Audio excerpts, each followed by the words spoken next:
Empezamos entonces, vale. Bueno, boa tarde a todos.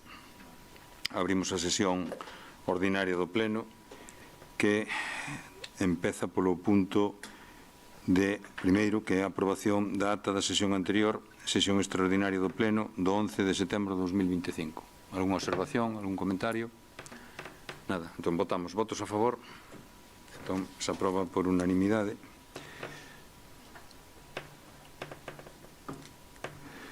Pasamos ao segundo punto, que é a numeración do rueiro municipal das parcelas resultantes da segregación dunha parcela no lugar de Ansimonde, parroquia de Bemantes.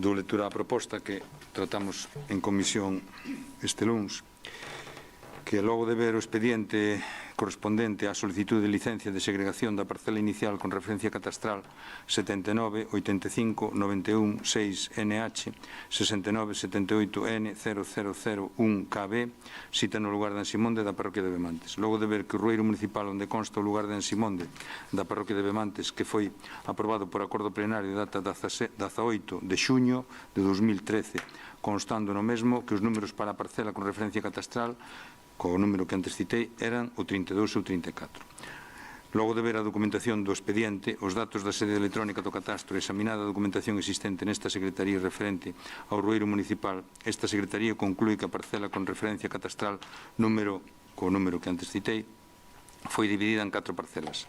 Estas deberían ser numeradas do seguinte xeito. Bueno, eu, se vos parece, xa non cito números completos, sería que unha parcela que teña o número 32, como se divide en dúas parcelas, pasa a ser unha o 32 e outra o 32A. E outra parcela que tiña o número 34 pasa a ser unha o 34 e outra o 34A.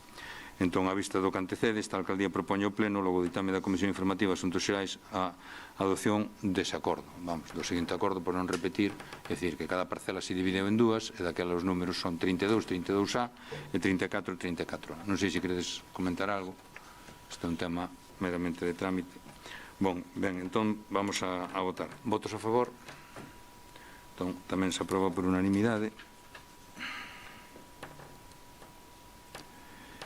E pasamos ao seguinte punto, que é a aprobación da conta xeral do Concello de Miño correspondente ao exercicio 2024. Dou lectura á proposta que di: visto o expediente para aprobación e rendición da conta xeral deste Concello correspondente ao exercicio 2024, no que, segundo o informe da intervención municipal de data 7 de xullo de 2025 que se acompaña ao mesmo, os estados contables que integran a conta xeral presentada están rendidos de acordo coas disposicións legais que regulan e son conformes cos correspondentes asentos dos libros de contabilidade orzamentaria, extraorzamentaria e financeira, así como cos respectivos documentos soporte das operacións contables en eles contidas, adaptándose uns e outros, libros e documentos, tanto no seu número como no seu contido, ás prescripcións das reglas 44 a 51 da Orden EHA 1781-2013, do 20 de setembro, pola que se aproba a instrucción do modelo normal de contabilidade local. Tendo en conta que o citado expediente, en cumprimento das exixencias legais para a súa tramitación, foi ditaminado favorablemente pola Comisión Informativa de Contas e Facenda deste Concello en sesión celebrada o pasado 4 de agosto de 2025, tendo en conta, así mesmo, que o citado expediente xunto co ditamen favorable da Comisión Informativa de Contas e Facenda estiveron expostos ao público por prazo de 15 días hábiles desde o 19 de agosto de 2025 hasta o 9 de setembro de 2025, durante os cales os interesados puideron presentar reclamacións, reparos ou observacións sin que a data actual conste presentada ningunha segundo certificación da Secretaría Municipal asinada en data 11 de setembro de 2025. Considerando que a conta xeral 2024 debería ser aprobada polo Pleno deste Concello antes do 1 de outubro de 2025 e rendida aos órganos de control externo antes do 15 de outubro de 2025, esta alcaldía presidencia, de conformidade co disposto nos artigos 2, 12, 4 e 5 do texto refundido da Lei Reguladora das Facendas Locais en uso das atribucións conferidas pola Lei, propón ao Pleno do Concello a adopción do seguinte acordo. Primeiro, aprobar a conta xeral desta entidade correspondente ao exercicio de 2024 nos propios termos en que aparece rendida e co seguinte resumo nas principales magnitudes patrimoniais e económico-financeiras. O balance de situación a 31 de decembro de 2024, total activo e pasivo, ascende a 29.064.123,35 euros. A conta do resultado económico patrimonial, o aforro, sería 1.882.630,09 euros. Resultado orzamentario axustado, 895.407,26. Inmobilizado material, saldo final a 31 de decembro de 2024, 21.061.330,92. Inversións inmobiliarias, saldo final a 31 de decembro de 2024, 4.741.070,74. Endevedamento, nivel de débeda viva, saldo final a 31 de decembro de 2024, 19.040.624,23. Tesorería, saldo final a 31 de decembro de 2024, 3.177.112,01. Remanente líquido de tesorería para gastos xerais, 2.411.480,23 euros. E a credores por obrigas pendentes de aplicar o orzamento, 68.421,98. Segundo, que previa a aprobación da mesma polo Pleno da Corporación, o expediente da Conta Xeral 2024 se renda ao Consello de Contas e ao Tribunal de Contas en cumprimento do disposto no artigo 212.5 do texto refundido da Lei Reguladora de Facendas Locais. Bueno, esta é a proposta. Eu creo que este foi un tema que xa comentamos en varias ocasións nas distintas comisións e, bueno, cando falamos da liquidación e do orzamento falamos destes temas. Pero, bueno, non sei se queredes comentar algo. Sí.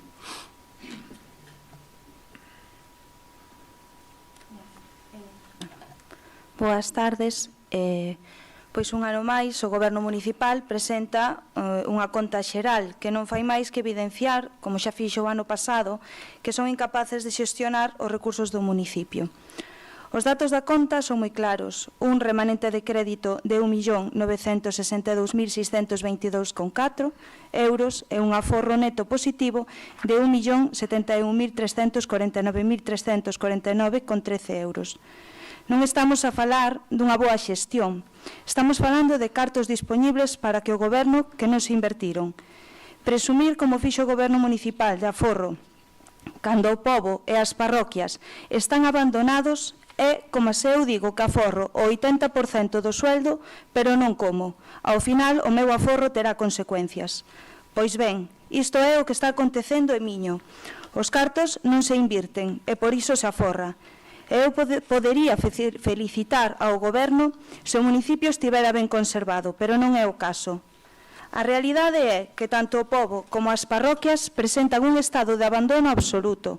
Camiños e estradas en malas condicións, desbroces que non se fixeron ou que se fixeron tarde, parques infantís en mal estado, beirarrúas intransitables e un longo etcétera. Tan só hai que mirar as propostas que se presentan ante este pleno para saber que hai moito onde invertir os cartos. Estas contas refliten a falta de capacidade de xestión do Goberno Municipal. Cando se aprobaron os presupostos e as partidas foron criticadas pola súa generalidade, o Goberno xustificouno sinalando que isto favorece que se lle poda dar o destino que sexa máis preciso. A realidade é outra ben distinta. A realidade é que non teñen un proxecto para o pobo de Miño, que son incapaces de xestionar os recursos e de aí o resultado que hoxe se presenta. O Goberno Municipal perde recursos ano tras ano, mentras o pobo e as parroquias presentan un abandono total. É por isto que o noso voto vai ser en contra, pois non podemos apoiar unhas contas que son o reflexo da incapacidade do Goberno Municipal para xestionar os recursos do municipio, porque o que esta conta reflite é que falta goberna e que falta un proxecto para o pobo. Moi ben. Gracias. Alberto. Se xa me tocou. Moi boa tarde a todas. Sí que, bueno, penso que non vou descubrir nada novo, porque xa temos falado da conta xeral outros anos. O que dicíamos é que non deixa de ser un documento técnico finalista onde amosa unha foto fixa da execución do orzamento e a xestión feita polo equipo de goberno, da que xa temos falado en moitas ocasións e seguro que seguiremos falando nun futuro. Mais non ten sentido, o que xa adiantamos outras veces, votar en contra porque é caso un documento técnico, mas tampouco a favor. Sobre todo, se temos en conta que na elaboración das contas anuais dos orzamentos non foron tidas en conta os grupos da oposición. a nosa posición, o sea, a nosa posición de voto, perdón, será unha abstención, mais sí que queríamos facer mención a non só ao remanente que en gran parte xa foi xa lle foi posto nome e apelidos, e xa en gran parte está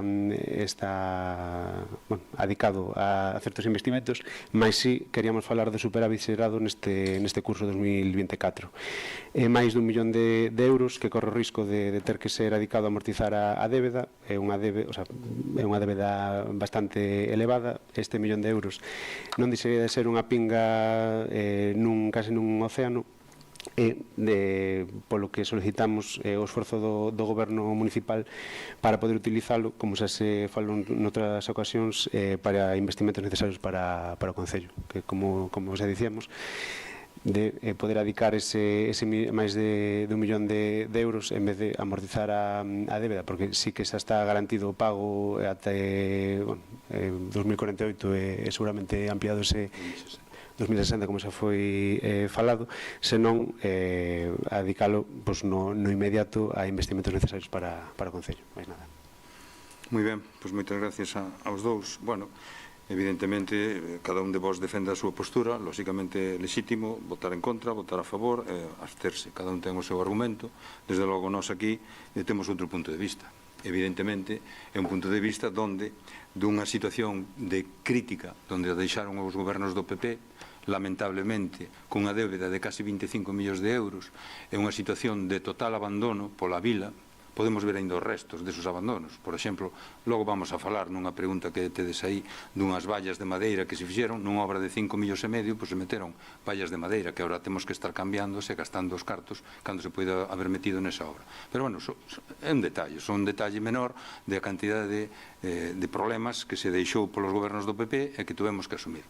Podemos falar de moitas cousas de xestión e de moitas infraestructuras e de abandonos e tal. Creo que tamén hai un pouco de demagogia nestas posturas, porque, como vos sabedes, fai pouco, además estuvemos falando deso, se aprobaron un montón de pavimentacións de camiños. Logo vamos a falar dese tema tamén. En este caso, pois ahora mismo, hoxe, mañán, pasado, se van a sacar a licitación casi 25 camiños para ser asfaltados, para mellorar a súa capa de rodadura e demais. Por que hai que asfaltalos? Home, porque non se estropearon en 4 anos, 5 anos que levamos nos no goberno, porque se estropearon desde hai moito máis tempo. O que pasa que non se fixeron, non se amañaron. E iso tamén os temos que amañar agora. É dicir, o deterioro que hai agora, gran parte dese deterioro ven acumulado de atrás, ou sea, non é unha cuestión novedosa. Si se rozaron máis ou menos aos valados ou tal ou cual, bueno, pois habría que preguntarlle ao Partido Popular por que aprobou o pliego que rige o contrato que está en vigor. Porque ese contrato, que eu seipa, non o aprobamos nós. En estes 6 anos, esos contratos, como ese, outros máis que venceron, os pliegos foron elaborados polo Partido Popular, que era o que gobernaban aquel entonces. Entonces, se supón que esas condicións son as que estableceron os que estaban, non vostedes, que non estaban naquele momento, pero os que estaban nesas sillas en aquel momento.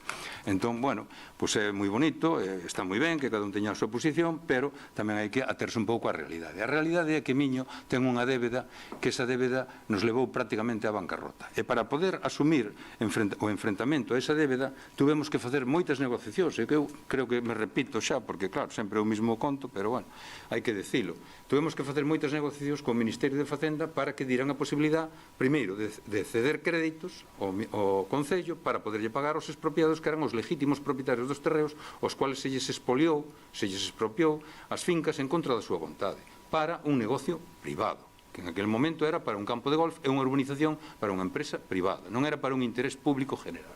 Entón, desas negociacións que tuvemos que facer co Ministerio, o Ministerio, lóxicamente, para que ti poidas asumir un crédito a máis longo plazo, que era o que nos estábamos pedindo, ampliar os plazos, o Ministerio che pide que fagas uns plans de axuste.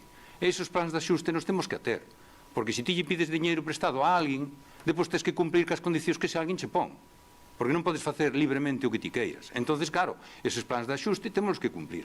E un deles, pois precisamente, é cumprir na reducción do gasto. Aínda así, aínda cumplindo na reducción do gasto, podemos presumir que este ano fixemos un orzamento de máis de 10,5 millóns para o ano 2025. Iso é o orzamento máis alto da historia de Miño. E por que podemos facer ese orzamento de 10,5 millóns? Home, porque tamén conseguimos un montón de subvencións, en este caso, son subvencións que superan os 4.300.000 euros de subvencións no ano 2024.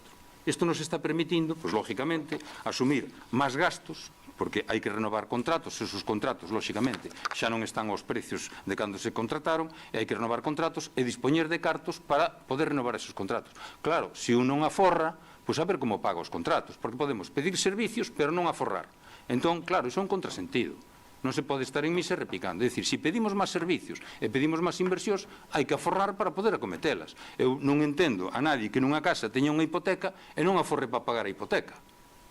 O sea, incrementa os gastos, incrementa en comida, como decías ti, en que come máis e come máis, pero depois cando chega a final de mes pagar a hipoteca, non teño para pagar a hipoteca. Pois iso eu creo que é un problema de xestión bastante negligente, non? Entón, nós estamos aforrando, efectivamente, este ano o remanente líquido de tesorería no ano 2024, que é a conta xeral que traemos aquí, supera prácticamente en 1 millón de euros o remanente líquido de tesorería do ano 2023. Pero que non me quedo aí, me vou ao ano 2018, que foi o último ano de goberno do Partido Popular. O remanente de tesorería no 2018 foi 442.887 euros. Este ano, 2024, o remanente de tesorería son 2.411.000, é dicir, 2 millóns máis que o que había no 2018. Eu creo que iso é contrastable, son datos oficiais que se poden consultar en calquer lugar, incluso podes pedir aquí a interventora. Entón, entonces, caramba, con esta cantidad de remanente de líquido de tesorería, con estas cantidades, que se está facendo un esfuerzo tremendo, evidentemente, unha vez que se aforra e podes pagar a débeda, pois evidentemente, con ese diferencial, pois podes facer inversións. Por iso agora estamos licitando inversións. Acabamos de anunciar fai pouco unha inversión de 187.000 euros para arranxar a Rúa Real de Miño. Acabamos de anunciar fai pouco varias inversións que se van a financiar co POS da Diputación. Entón, claro, iso son xestións tamén que se están facendo para conseguir diñeiro externo, obras que se están facendo como a nova escola infantil que se está facendo en Xarío, nas pistas de Xarío, ao lado, pois tamén con remanente con subvención da Xunta de Galicia de fondos Next Generation que veñen do Goberno Central. Entón, entre todos, eu tamén agradezco a colaboración do resto das administracións, tanto o Goberno Central como Xunta de Galicia como Diputación, que tamén están colaborando con nós. Precisamente, senón non chegaríamos a estos 4 millóns e pico de subvencións que estamos conseguindo. Entón, claro, eu entendo que vos tedes a vosa posición, eu a respeto, pero desde logo non ten para nada que ver ca realidade. A realidade é que económicamente Miño está salindo do burato no que o deixaron, xa non digo o deixastes, porque vos non estabades, pero sí foi o Partido Popular o que deixou a Miño nun burato tremendo, crítico, e, bueno, pois estamos salindo dese burato gracias á xestión que está facendo precisamente este equipo de goberno. Hombre, Alberto decía, é un documento técnico que reflexa a realidade. Evidentemente, ten tamén un componente político, que é xestión, que eu creo que é moi positiva, que está facendo este equipo de goberno co equipo de administración, tanto de secretaría, como de intervención, como de servicios sociais, como de urbanismo, como todo o equipo de traballadores do Concello. É dicir, que estamos sacando a Miño dun burato enorme. E ainda temos, que antes o citábamos, temos ainda 19.040.624 euros de débeda. E máis 1 millón pendiente todavía de sentenzas dos expropiados de Costa Miño Golf, pendiente de sentencias, que son unhas 12 ou 13 familias que teñen aí tamén pendentes de cobrar sobre 1 millón de euros. Entón, vamos a ver como se pode ir resolvendo iso tamén, porque esas familias son as últimas que quedarían por pagarlle. E a verdad que son... No 2004 foi cando foi a ocupación de terreos. No 2004. Estamos falando no 2025 que ainda hai 12 familias que ainda non cobraron. Desde 2004. Entón, bueno, eu comprendo que cada un defenda o que considere oportuno, pero, bueno, facer negro sobre blanco non pode ser. Entón, eu non admito que se diga que a xestión económica, que é unha xestión que non é responsable e que non é rigurosa e que non é correcta. Pois iso non o comparto. Se queredes unha réplica breve. Bueno, eu quería dicir que esta conta xeral se refire a uns presupostos aprobados por este goberno, uns presupostos que establecen unhas certas partidas que se destinan para obras.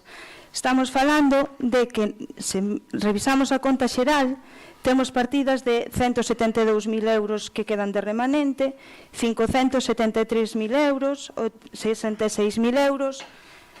O que estamos, a excusa da débeda, non lle vou quitar o valor ás negociacións do goberno municipal, claro que non, pero que a débeda está prorrogada ata o 2060. Cando se aprobaron aquí o presuposto, se dixo que se aprobaba tarde porque había que axustalo ás negociacións desa débeda. O presuposto xa conta co pago desa débeda. O resto dos cartos que se contemplan no presuposto para obras é para destinar a obras. Eu teño que pagar a hipoteca, o que non teño que aforrar, salvo que a miña idea sexa amortizalo antes de tempo, que non sei se é a idea que ten o goberno municipal local, coa débeda que é non tería moito sentido, e máis cando o pobo precisa de inversións. Eso se podería facer no caso de que non houbera onde invertir, daquela aforramos, pero se o pobo se nos está afundindo e seguimos aforrando, pois nin solucionamos o pobo, nin solucionamos a débeda. E por outro lado, atribuir a que hai que facer as obras porque veñen de atrás do Partido Popular, claro que sí, o Partido Popular fixo obras, pero esas obras hai que mantelas. O valado do que se vai falar aquí leva case 20 anos feito. Hai que mantelo e chega un momento que se deteriora. Eso pasa con todas as cousas. Eu penso que aquí todo o mundo ten unha vivenda e ten que ir facendo inversións para que esa vivenda se manteña en bo estado. Daquela, creo que a excusa da débeda non é para non invertir no pobo, xa que esa débeda está solucionado con prórroga hasta o 2060, e penso que dicir que é culpa do Partido Popular, é verdade, se o Partido Popular non houvese feito obras, os camiños estarían en terra e non habría que asfaltalos agora, eso é certo. Moi ben, Alberto. Eu sí que pretendo ser breve, tampouco quería ser o abogado de facer de abogado do demo, pero bueno, creo que, como dicía, este documento é puramente, bueno, puramente non, sí que ten tintes sobre todo técnicos e outros tamén políticos. Penso que sí que isto é un documento a toro pasado. Creo que o debate penso que é importante cando se elabora o orzamento. Penso que sí que en certas cuestións creo que todas e todos podemos coincidir, pero bueno, moitas veces o debate de fondo son as prioridades. Non é de tampouco contar ninguna mentira nin nada novo, que a nos sí que nos preocupa desde o BNG. Temos a preocupación de que hai certas cuestións no Concello que non van todo ben que debería ou que nos pensamos, e si se está priorizando outras cuestións. O debate penso que de fondo é na xestión económica. Ao final isto, o que decía, é unha foto fixa que pouco hai que rascar, vaya, nada máis. Moi ben, moitas gracias a ambos. Bueno, vamos a ver, efectivamente o Concello estaba afundido, quen o está reflotando este equipo de goberno. Efectivamente o Partido Popular fixo obras, só faltaría que non fixera ninguna obra. O que pasa é que moitas delas eran innecesarias. Por exemplo, toda a obra do Boulevard. Ainda temos aí o parking que está cheo de goteiras e que ainda ni siquiera sabemos se é noso, se é da empresa, pois está pendiente dun proceso judicial. Entón, claro, hai un montón de cousas que efectivamente se fixeron, pero hai un montón de cousas que se fixeron mal, porque só faltaría que agora nós non puidéramos criticar a xestión que se fixo aquí, como igual vos podes criticar a xestión que facemos nós, e que o estades facendo, pero que vamos a ver, é que a realidade é que hai unha débeda, non é unha excusa, é unha realidade. Non é unha excusa, é unha realidade de que esa débeda eran 20 e pico millóns que había que pagar en 10 anos, que era o acordo que se había chegado ao principio. Era en 10 anos 20 e pico millóns, eran 2 millóns anuales. E agora estamos pagando 400 e pico mil anuales. Non me digades que iso non é unha xestión positiva. Hombre, eu creo que habría que miralo con moito cuidado. Despois, efectivamente, que hai que facer arreglos, que hai que facer inversións e demais. Claro que as hai que facer, porque os veciños precisamente esperan que se faga iso e para iso pagan os seus impuestos. Pero que esos impuestos nos tócanos que xestionalos, e tócanos xestionalos pensando sempre no futuro do povo, non pensando nas próximas eleccións, non facendo programas electoralistas para os 4 anos que toca gobernar. Hai que facer as cousas pensando a longo plazo. Aquí no 2015... o goberno que estaba no 2015 pois colleu e negociou ca Diputación que se cedera ao Concello a carretera da Diputación que iba desde o cruce daqui hasta pasado o Carboeira, hasta a curva da praia. E que pasa agora con esa estrada? Claro, ya diron en volta en celofán, asfaltaron ya, estupendo, pasou para o pueblo de Miño. E o pueblo de Miño que ten que facer? Ten que volver a asfaltar en canto se poida, claro, pero mentras a carretera está totalmente mal, desde o 2015, fai 10 anos. Eso foi un negocio como moitos dos que se fixeron aquí neste Concello por esos gobernos anteriores, foi un negocio ruinoso, porque agora a Diputación vai asfaltar o tramo que vai de Miño a Perves, é dicir, desde a Playa Grande hasta Perves, o vai asfaltar, por que? Porque é unha estrada da Diputación, e non nos costa un duro. Pois eso, se houbera podido asfaltar agora todo ese tramo hasta aquí, hasta a carretera, hasta o cruce da carretera general. Eso non se pode facer. Por qué? Porque é municipal ese vial. Entonces, que negocio foi ese de asumir da Diputación que nos cedera unha carretera? Foi un negocio ruinoso. Bueno, como eso, hai moitos máis. Eu creo que levamos xa bastantes anos, xa repetimos moitas veces o mesmo, evidentemente, pois claro, cada un ten que defender a súa postura. Pero, bueno, o que é innegable é que non pagamos 2 millóns anuales de débeda, de amortización de débeda, que se aumentou o plazo de pago hasta o 2060, que é un plazo de pago bastante alongado. Desde logo nós non queremos amortizar toda a débeda, porque non temos por que pagar toda a débeda. Pagaremos aquilo que estemos obligados a pagar según os acordos aos que se chegou. E co remanente de pagar esa débeda temos que facer inversións, temos que asumir contratos, porque sabedes que os contratos, casi todos os contratos importantes, están vencidos agora ou vencerán en este ano ou no ano que ven, porque casi todos se firmaron no mismo ano, fai 20 e pico, 30 anos, non me acordo. Entón, claro, esos contratos tamén hai que volverlos a sacar a licitación. Mantemento zonas verdes, recollida de basura, o contrato de abastecemento de auga e saneamento, limpeza de edificios, todos esos contratos hai que volverlos a licitar. Pero hai que licitalos aos precios de agora, que non son os precios de antes. Acabamos de licitar fai pouco o contrato do Servicio de Axuda a Domicilio, que pasou dun coste de 500 e pico mil euros a un coste de 1.000.000 casi 100.000 euros, que licitamos por 1.100.000 euros por aí. Entón, eso que son? 600.000 euros máis. Pero se non os tes, non podes licitar eso. E onde os tes que ter? Telos que ter gastados. Se os tes gastados, non podes licitar. Entón, telos que ter aforrados. Iso é o que se trata. Se trata de previsións a medio e longo plazo para precisamente poder sacar as contratacións que son o que che demanda os veciños. Porque mañá se lle dicimos aos veciños, mira, é que os cartos que tiñamos para poder sacar a licitación a maiores do servicio de axuda a domicilio, dedicámonos a facer camiños ou a facer tal, que tamén os hai que facer. Pero o que non podemos facer é os contratos básicos de servicios municipales, témolos que atender. E temos que atender con calidade, que é o que merecen os nosos veciños. E os veciños están pedindo precisamente que o servicio de axuda a domicilio pois teña un servicio adecuado, axeitado ás persoas dependientes que necesitan ese servicio. Pois o mismo pasa co contrato de auga, co contrato de mantemento de zonas verdes e con todos estes contratos. Entón, por que aforras por eso? Por que me dices ti? É que hai unhas partidas a finales de ano que sobra e quedan no remanente. Home, evidentemente, se ti che dá unha subvención en noviembre para ejecutar unha obra e tes 5 meses e che ingresa, perdón, e ti habilitas o crédito, a partida presupuestaria, habilitala en noviembre e non fas a obra hasta marzo, porque tal, pois a finales de ano ese carto está en remanente. Pero eso non quere dicir que se incumpla nada. É xestión ordinaria. É xestión normal e, además, é como ten que ser. Ten que ser cumplindo os compromisos e cumplindo cos plazos de execución. Entón, claro, que a final de ano quedan partidas, sí. Tamén a final de ano te encontras que algunha partida, pois, o mellor, se ingresa moito máis. Mellor, máis diñeiro que temos. Tiñas presupuestado, pois, por licencias de obras, 1 millón, e o mellor tu veches 1.200.000. Entón, que pasa? Que esos 200 os despreciamos? Pois non, mellor, é un aforro, e por iso hai ese aforro presupuestario, ese remanente líquido. Por eso nos ven para despois poder facer isto, obras e gastos. Entón, bueno, eu creo que darlle máis voltas a isto non ten sentido, a verdade. O ano que ven volveremos a ver outro episodio máis desto, pero é a realidade que hai. Entón, Fátima, como ti escribiches algo aí, non sei se queres dicir algo máis, non? Vale. Alberti, vale, pois entón pasamos a votar. Votos a favor da aprobación da conta xeral? 7 votos a favor, votos en contra, 4 votos en contra, abstención, unha abstención. Moi ben.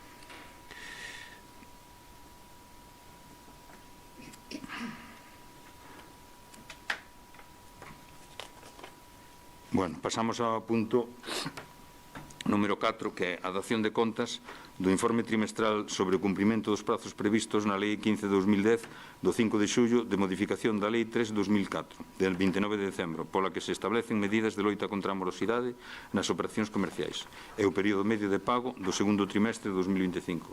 María, si queres, informaste.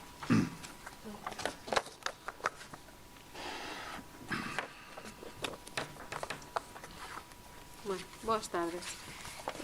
Nada, segundo trimestre para o 2025, novamente cumprimento, como podedes ver, se podestedes ver o informe. Bueno, os datos así máis concretos estaría, por un lado, facturas ou documentos justificativos pagadas no segundo trimestre.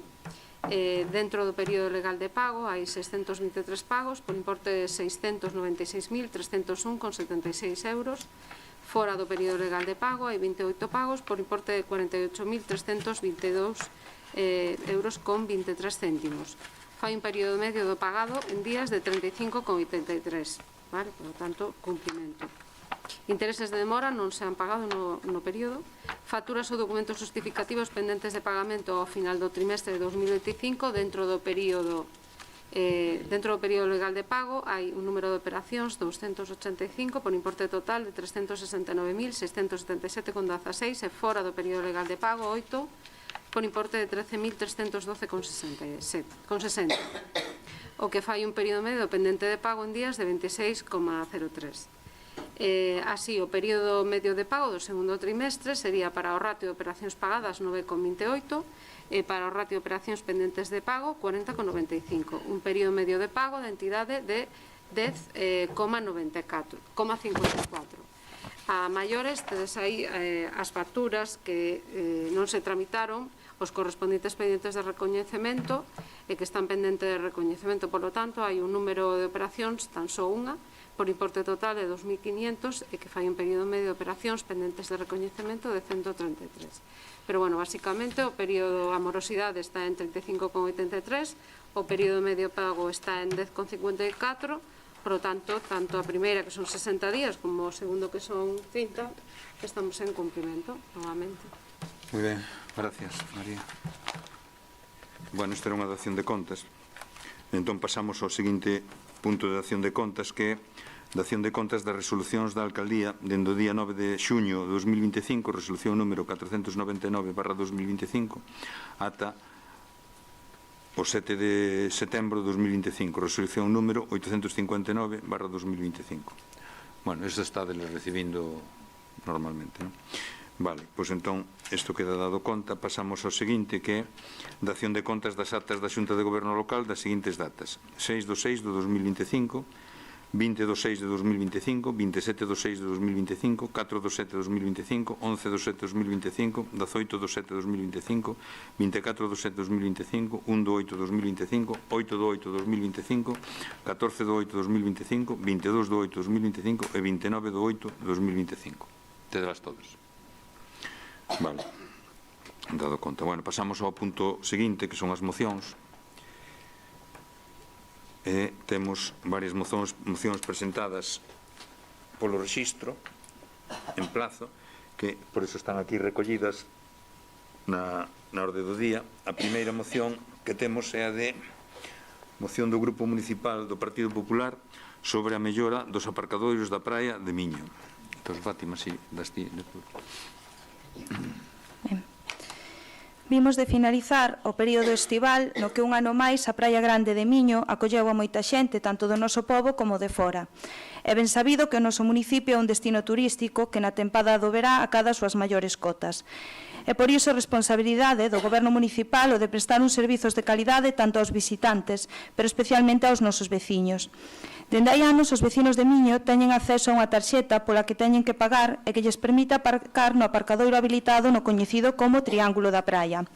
Mais esta tarxeta non asegura a reserva dunha praza, senón que a posibilidade de aparcar está suxeita á disponibilidade de espazo, o que supón que moitos deles, cando chegan, non podan aparcar. Ademais, son habituais as ringleiras para o acceso ao aparcadoiro, no que se descoñecen os dereitos que teñen, o que en ocasións ocasiona conflitos coas persoas que están na ringleira. Por outra banda, fai uns anos modificouse a forma de aparcamento pola beira da estrada a fin de reducir as prazas. Con esta modificación o que se fixo foi que o paso dos peóns quede entre o vehículo e a praia. Pero isto supuxo que agora os coches aparcados dificultan a visión dos condutores para detectar cando hai peóns nos pasos para peóns, o que supón un risco. Ademais, as prazas que están á beira do triángulo deixáronse como aparcamento en batería. Esta forma de aparcar fai que moitos vehículos longos invadan a estrada, polo que obriga que os coches que circulan teñan que pisar a liña central para sortealos. Por todo exposto, o Grupo Municipal Popular de Miño presenta a seguinte moción para adoptar o seguinte acordo. Instar ao Goberno Municipal a que de cara ao próximo verano no aparcadoiro do Triángulo se reserven prazas para os veciños que adquiran a tarxeta aparcamento, así mesmo que se valora a posibilidade de habilitar un acceso exclusivo para os residentes.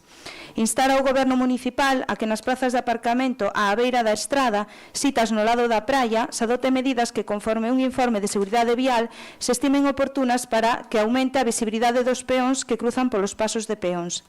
Instar ao Goberno Municipal a que as prazas que están á beira da estrada citas no lado do Triángulo se modifique e se instale aparcamento en liña a fin de evitar que os vehículos de gran tamaño invadan a estrada. Facultar á Alcaldía a tomar cantas medidas foran necesarias para cumprir estes acordos. Moi ben, moitas gracias. Alberto, ti antes presentaches aquí unha emenda a esta moción? Si, se queredes facemos o debate e introduce o que ti consideres. Aquí puxeches aí varios puntos.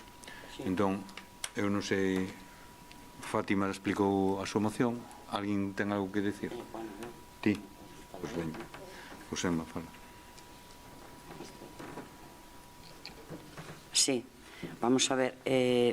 Bueno, en primeiro lugar, hai que decir que Fátima vas pouco á playa, porque sí que non é certo que non haxa espacio reservado, hai un espacio reservado. E de feito, cando está cheo o parking, é un parking, vamos a ver, este parking, a xestión, non podes discutir que se mellorou moito, porque antes eran 2 personas nunha caseta exclusivamente as que tiñan que controlar os vehículos. Ahora é un parking optimizado, onde por peso ten a capacidade dos vehículos e cando está completo, está na pantalla que está completo, salvo residentes, porque é a policía que pon unha valla. Ya hai, bueno, fotografías por aí onde se pon aparcamiento completo só os residentes. É dicir, que non se reservan plazas, pero sí se reserva espacio para residentes. O feito de que teñan que facer ringleiras e que teñan que facer colas, home, é inevitable, porque todo o mundo ten o gusto de ir á playa á mesma hora. Nadie vai a ir da mañá, pero mellor a 12 da mañá hai colas. E evidentemente se... Vamos a ver, vamos á playa, non vamos a unha farmacia nin ao centro de saúde, vamos a pasalo ben, vamos a disfrutar do noso ocio. Non creo que sea un problema que os que están na cola teñan que esperar ou pasar un pouco de calor. Por lo tanto, en eso non o compartimos e non consideramos que teña de razón.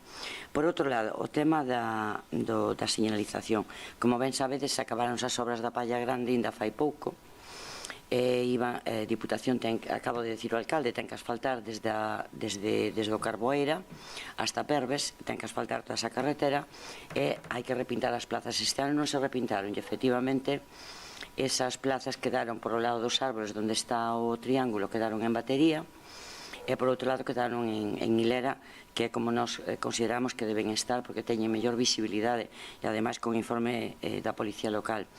Nos enviamos a Diputación, evidentemente darlle a moratoria do Bran, porque non se poden poñer as obras de asfaltado e de pintado na tempada estival, pero sí que é verdad que nos xa mandamos o plano de como queríamos que se pintara e efectivamente vanse pintar en hilera, é dicir, tanto dun lado como do outro. O tema dos pasos de peóns, por o que nos di a policía, consideran que sí que hai suficiente visibilidade, é dicir, non dificulta. É certo que está sinalizado, está limitada a velocidade, e aí, Alberto, creo que na túa moción decías crear como pasos elevados onde están os pasos de peóns. Bueno, eso pode selle demandar a Diputación, e se eles o consideran, pois, efectivamente, como se fixo en Xarío, cando se fixeron as novas aceras, tamén solicitarlle que poñan algún paso elevado para efectivamente que se limite a velocidade e o risco de accidentes. Entonces, por iso vamos votar en contra, porque non compartimos a moción, vale? Pero, Alberto, ti querías... Sí.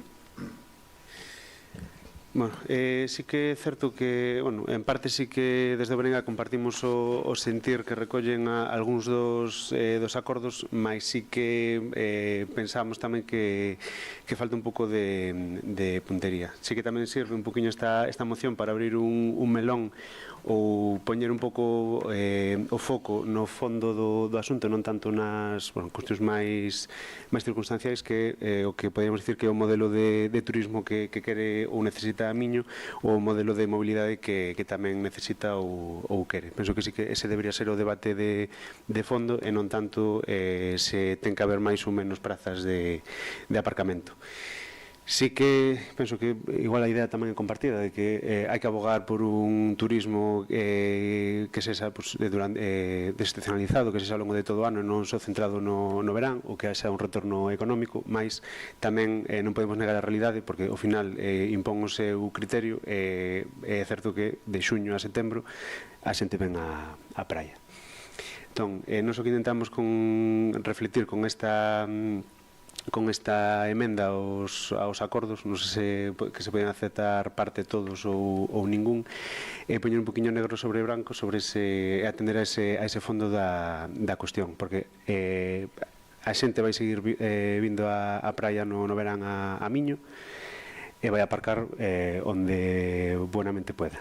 Entón, sí que o que pensamos é que non habería que eliminar plazas de aparcamento, co fin de concentrar, digamos, en parte eses vehículos e que non vayan, por un lado, a outros núcleos de poboación cos problemas de tráfico que pode haber, ou mesmo, como eso sí que tamén repítese ano tras ano, en lugares que están prohibidos, como pode ser o enlace da AP9, que tamén supón un risco bastante elevado.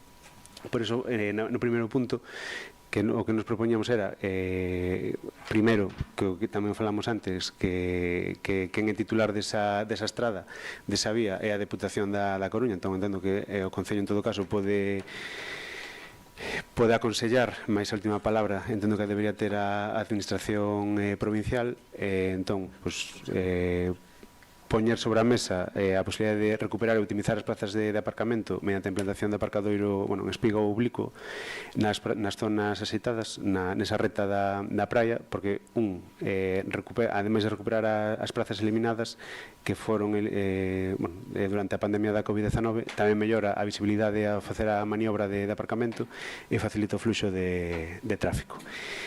E, por outro lado, tamén instar ao Goberno Municipal, en colaboración de novo coa Deputación da Coruña, tamén esa cuestión da seguridade viaria, como podría ser esas zonas, a eliminación de zonas de estacionamento na contorna dos pasos de peóns, para que a vista, porque, eu sí que tampouco non vou moito á praia, no meu moreno creo que queda claro, pero sí que uso bastante esa vía no vehículo. Entón, sí que é certo que hai coches que ao final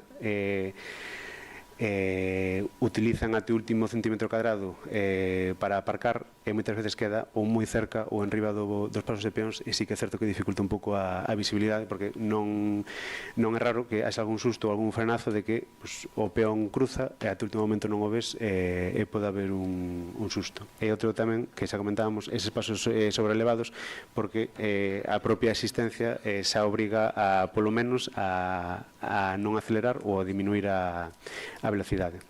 E logo sí que esa é unha cuestión máis de fondo, se debería pagar un non por aparcar no triángulo. Nos consideramos que o custe-beneficio tampouco podería justificalo, porque o retorno que hai tampouco, non teño as contas, non sei se poderían facilitar ou non, pero que tampouco penso que sexa tan esencial para manter os diferentes servizos estivais no Concello. E, por outro lado, complementariamente a estas medidas, aplicar outras para que intenten estimular ou desestimular o uso do vehículo particular, como podería ser a creación de outros aparcamentos disuasorios como xa hai aquí na zona da Galea. Isto xa é igual un pouco a carta aos Reis Magos, pero tamén hai que poñerlo en riba da mesa nese cambio de modelo, de utilizar transporte colectivo, neste caso autobuses lanzadera, que conecten non só os areais con eses aparcadoiros disuasorios, senón tamén cos diferentes parroquias, que non sei se chegará en breves esa actualización das liñas de bus, mas sí que se podría contemplar que nos meses de verán, de xuño, xullo e agosto, incluso parte de setembro, que complementen o servizo habitual co das praias. Logo tamén a mellora da accesibilidade a pé para que facilite non depender tanto do coche para ir á praia, ou mesmo promocionar o uso de transporte alternativo como pode ser a bicicleta. Sí que é certo que xa hai, polo menos na Praia Grande nunha esquina, coa instalación de zonas de aparcamento para bicicletas.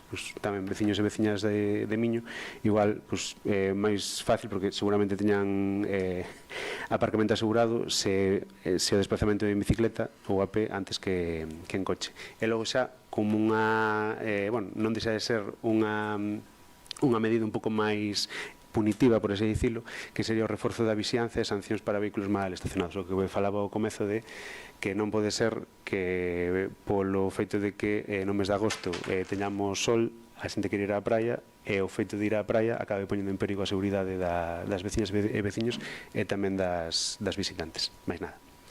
Moitas gracias. Bueno, como é unha emenda que estimas ti aportar á moción que presentou o Grupo Popular, Fátima, non sei se Fátima, se ti queres decir algo. Bueno, en primeiro lugar, en canto que dixo Emma, ten razón, non veño á Playa Miño, vou a Perves. Pero eu, o que traslado nesta moción é o que me trasladan os veciños de Miño. E o certo é que non sei ese espazo reservado cantos vehículos collen, pero sei de veciños que teñen a tarxeta que non puideron aparcar.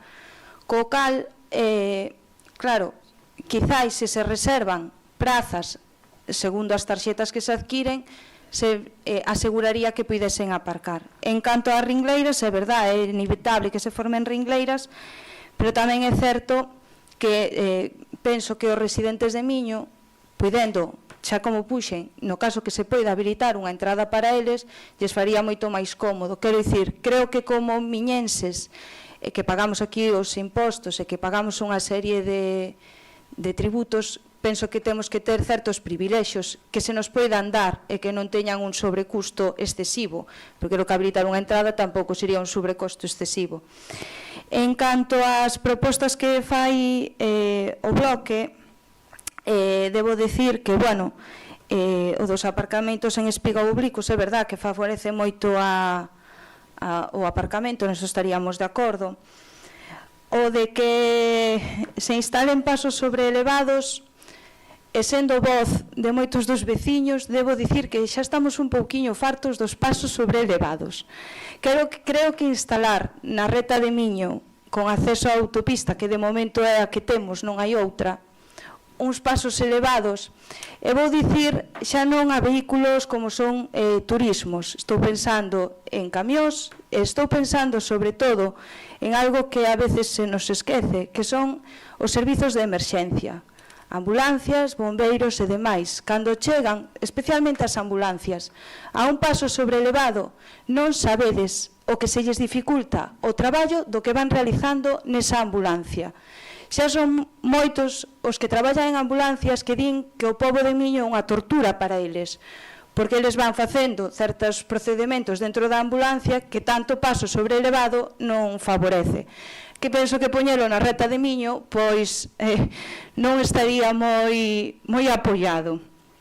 Por outra parte, a proposta de suspender a zona de aparcamento de pago, eu tamén descoñezo os datos do beneficio que poida reportar ou non, pero creo que se está entendendo mal esa zona do triángulo.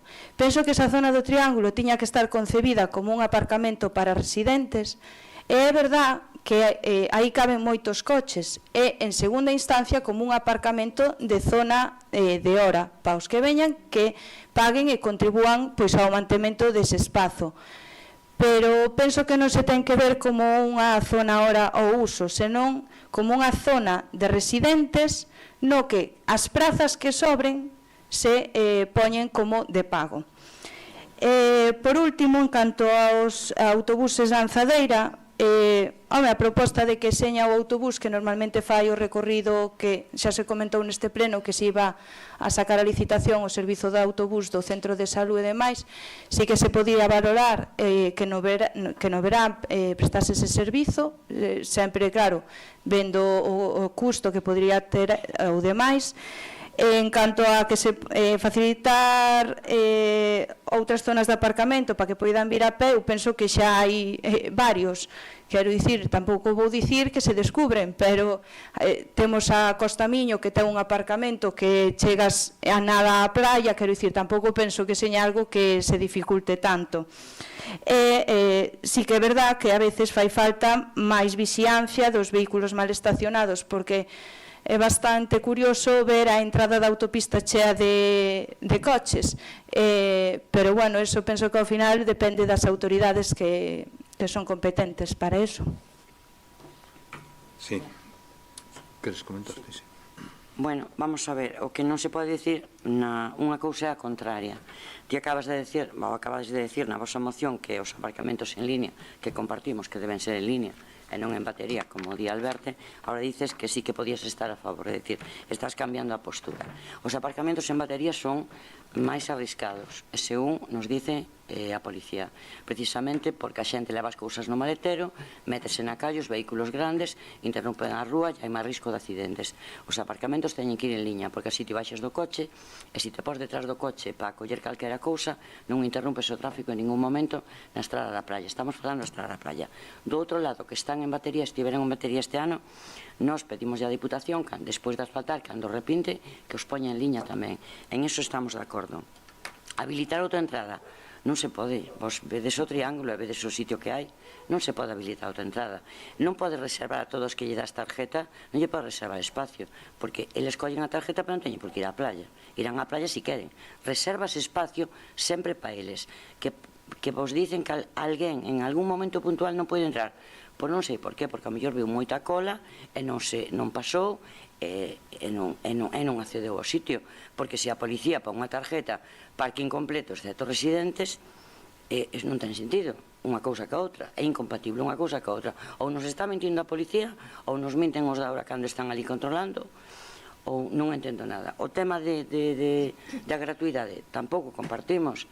É unha forma de regular o tráfico. Se o triángulo quedara baleiro e calquera poidera aparcar, sería dificultoso por residentes que veñen de fora, porque cada un faría o que lle dá a gana. Xa sabedes como fai a xente, que ao mellor nunha plaza ocupa dúas. É unha forma de controlar o tráfico e de regulalo para que accedan á playa. E evidentemente os recursos, eu non vos vou decir o que se recauda, pero todos os anos o traemos aquí, están nas contas de deso, vos pode decir o alcalde que teñen que pagar os servicios que veñen de fora os residentes, pagan cos 12 euros a súa tarjeta e aparcan e van á playa cando lles dá gana, obviamente. E ademais poden ir ás 12 da mañá ou a 1 da tarde, non como a outra xente que ten que vir ás 10 da mañá se quere coller sitio. Tamén, vos o sabedes, que moitas veces hai coches hasta por o cementerio, está o parking baleiro. Cando o parking é unha hora vale 1 euro, e o máximo o día completo son 5 euros. Cando un helado che vale 3 euros. O que pasa é que a xente, por non pagar 5 euros, vai aparcar en sitios inconcebibles. De feito, a Diputación xa puxo vallas por outro lado, cando nos fixeron o arranxo da playa, para que os coches non se metan ali, porque subía a marea, e os sabedes que a influencia das mareas avisábase constantemente por megafonía. Despois, o tema dos pasos sobrelevados, pois pode ser que as ambulancias e os camións, efectivamente, pasan os camións, autobuses, é dicir, hai moito tráfico. Como dixo antes o alcalde, volvome a repetir, estamos traballando para que se solucione o tema do tráfico no pobo. É inconcebible que unha salida de autopista se haya metido nunha playa. Iso é que é inconcebible. Entón, estamos intentando co Ministerio facer un desvío arriba para que os camións e todo ese tráfico pesado non teña que entrar no Concello, sobre todo en verano, que é horrible. Hai xente que quixo ir á playa ou ir a comer a Perves, porque eu teño amigos que quixeron ir a comer a Perves e non diron entrado por o tráfico que había. Eso é porque todo se canaliza por esa bocana que baixa para a Playa Grande a través dunha marisma, que eso é increíble. En iso estamos traballando de cara ao futuro, porque os próximos gobernos non teñan ese tráfico pesado, xa non por o que estropean toda a parte de arriba das rúas tamén, e as nosas rúas e o bulevar todo, que queda reventado. Entonces, eso é así, é dicir, eso non estamos traballando en eso. E tamén o que di Alberte, xa se trouxo aquí de que estamos falando dunha mellora do transporte, no que se está mirando a posibilidade de que Poida haber algún bus que vaya á playa polas tardes, na tempada de van, de forma que haxa xente que non teña que coller o coche. O que queremos son menos coches na playa, sinceramente. Queremos un turismo sostible, ecolóxico e de calidade. O parking está automatizado, ese parking non se automatizou, pois é unha mellora. E a partir de aí, se desviamos o tráfico e se conseguimos que haxa un transporte público para que a xente poida ir á playa sin ter que coller un coche e os coches aparquen adecuadamente, teremos un tráfico sostible. O que non podemos é encher a playa de coches, porque iso é inviable. Entonces, a nosa postura é votar en contra da moción e tampouco vamos a aceptar as emendas con independencia do que acabo de expoñer. Non sei se... Sí.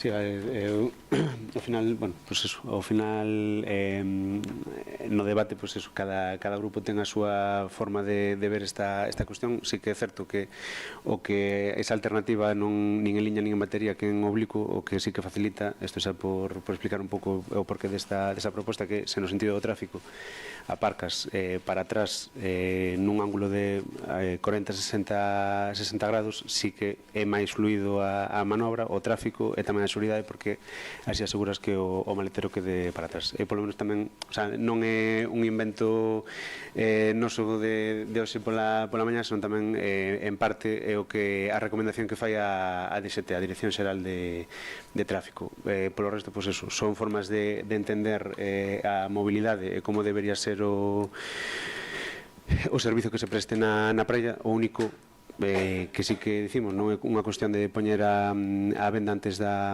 ferida.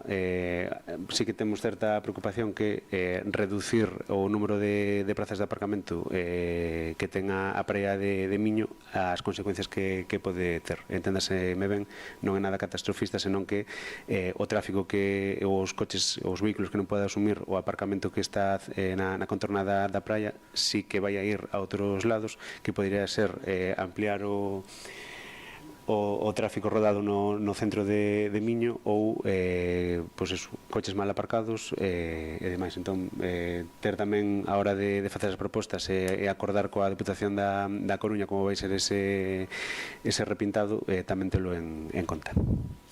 Moi ben, gracias, Fátima. Sí, nada. Bueno, eu solo aclarar xa, Emma, que non digo unha cousa e despois outra, Non dixen que estuvera de acordo co aparcamento en liña, dixen que se puxo o aparcamento en liña e que dificulta a visibilidade. Que estarías de acordo. O mellor non te cataches, pero dixeches, eu estaría de acordo con eso. No, na moción vai que se puxo en liña e que eso dificulta o quedar para a zona da estrada, dificulta a visibilidade dos pasos de peóns.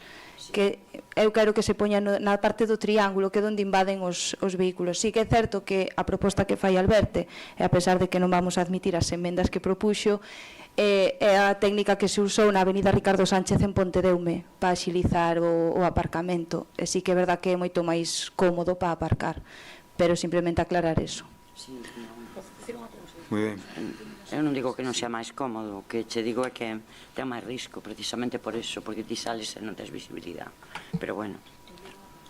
Bueno, entón, a ver, vou a intentar comentar varios temas que fun anotando ao longo que estaba desfalando. Vamos a ver, temos que pensar, primeiro, pensar que esa é unha estrada. A estrada da praia é unha estrada, non é unha zona de aparcamento. Entón, esa estrada se dá a casualidade que está xusto onde sale a autoestrada, a autopista, e tamén xusto ao lado dunha praia. Por lo tanto, moita xente quere usar a de aparcamento. Pero que ocorre? Que tamén hai moitísima xente que usa de tránsito. É dicir, que vai para Perves, para Pontedeume, para Bañobre, ou ao revés, ou ven para Miño e tal. Entón, claro, se encontra cunha cantidade de tráfico entre que aparcan, desaparcan e demais, que se forman unhas caravanas e a veces incluso líos entre condutores, porque eu os teño visto directamente, que iso tamén ocasiona molestias e tamén riscos de seguridade. Que pasa? Que claro, que se ti aparcas en batería, logo para salir, se aparcache co morro para diante, logo a salir tens que dar para atrás e moitas veces ocupas o carril contrario, co cual paralizas. Que ocorre tamén?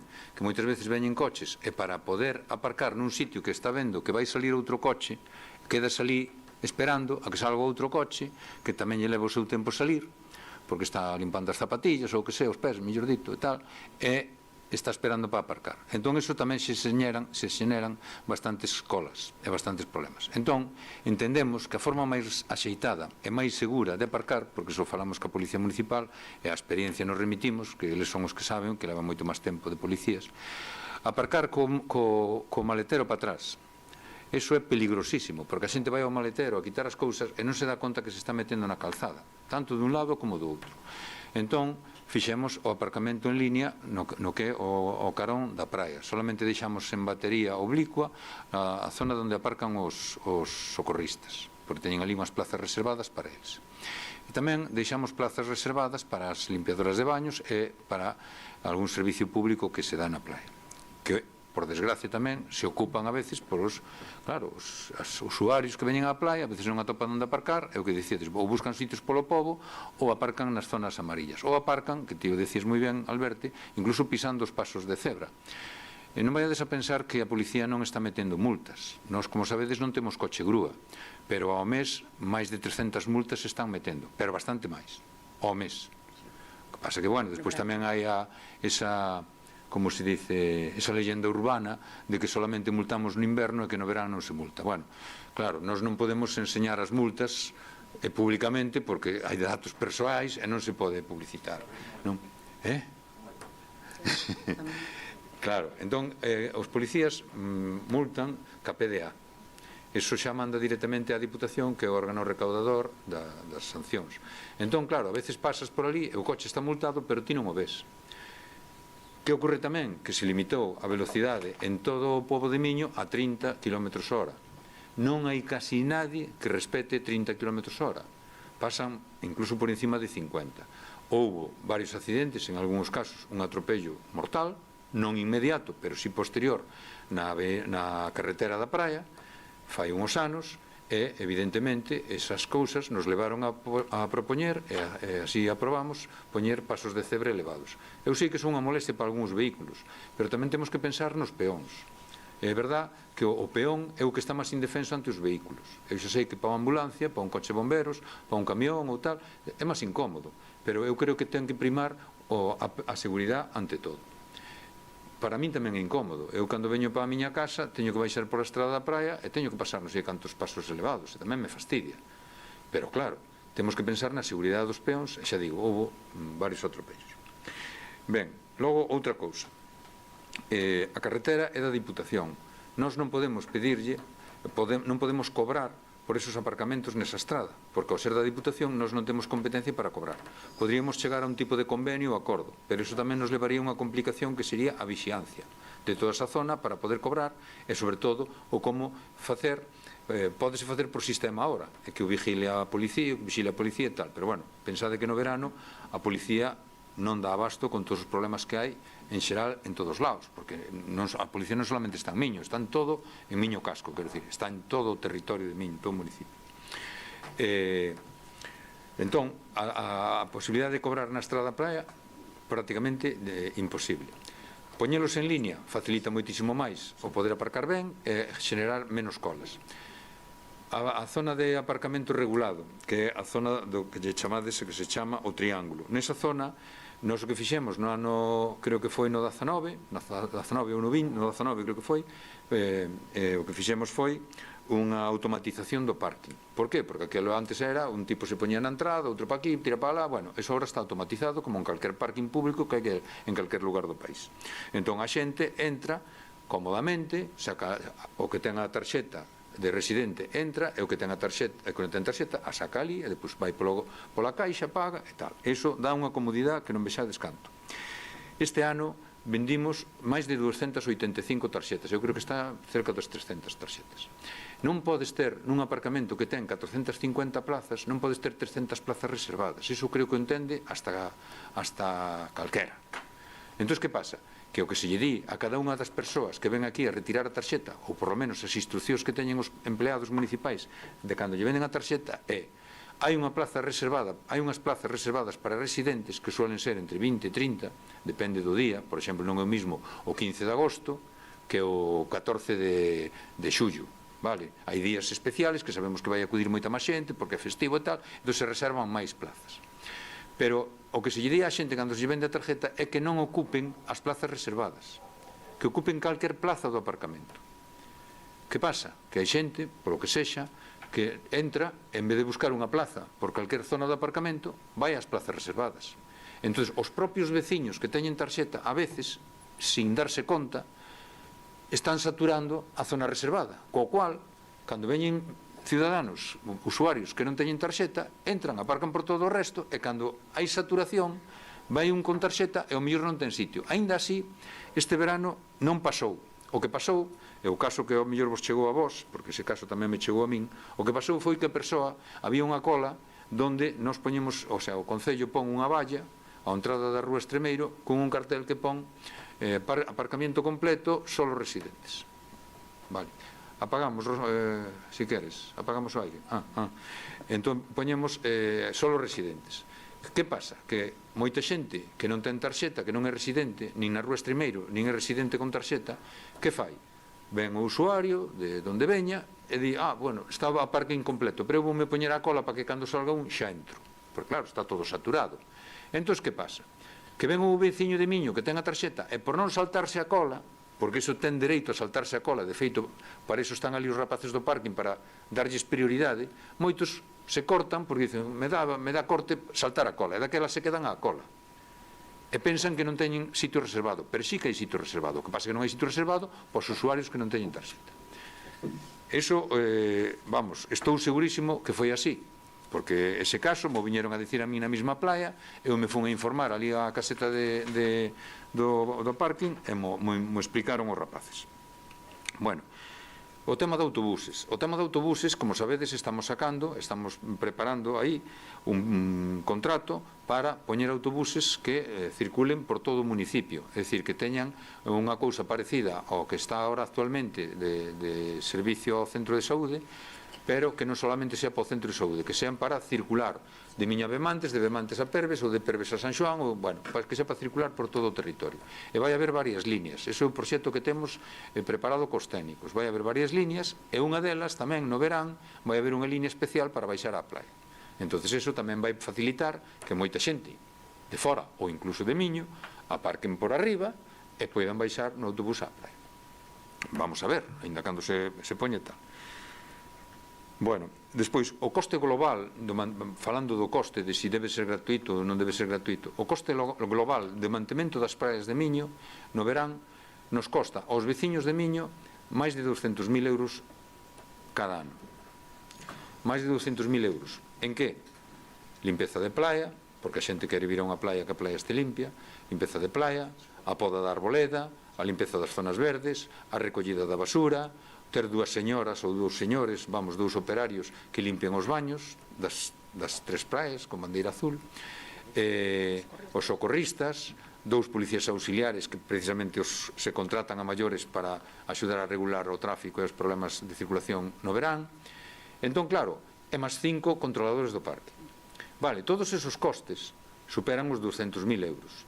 Nós o que non podemos facer, eu creo que é de sentido común, e creo que o cidadano de Miño, por lo menos a min o que me din é eso, é que nós non podemos seguir pagando os custos de mantemento da praia solamente pensando nos turistas. Nós temos que pensar nos veciños de Miño. Por lo tanto, a xente que ven de fora ten que axudar a contribuir para pagar esos gastos. Entón, bueno, pues un ano normal, a recaudación do parking de pago na praia está sobre os 60.000 euros. Este ano se superou sobre 70 e pico mil euros. Entón, eso é unha axuda, é un alivio, pero que ademais, que fai? Regulas mellor o tráfico, permites que haxa 5 postos de traballo no parking, 2 policías auxiliares e 2 limpiadoras de baños.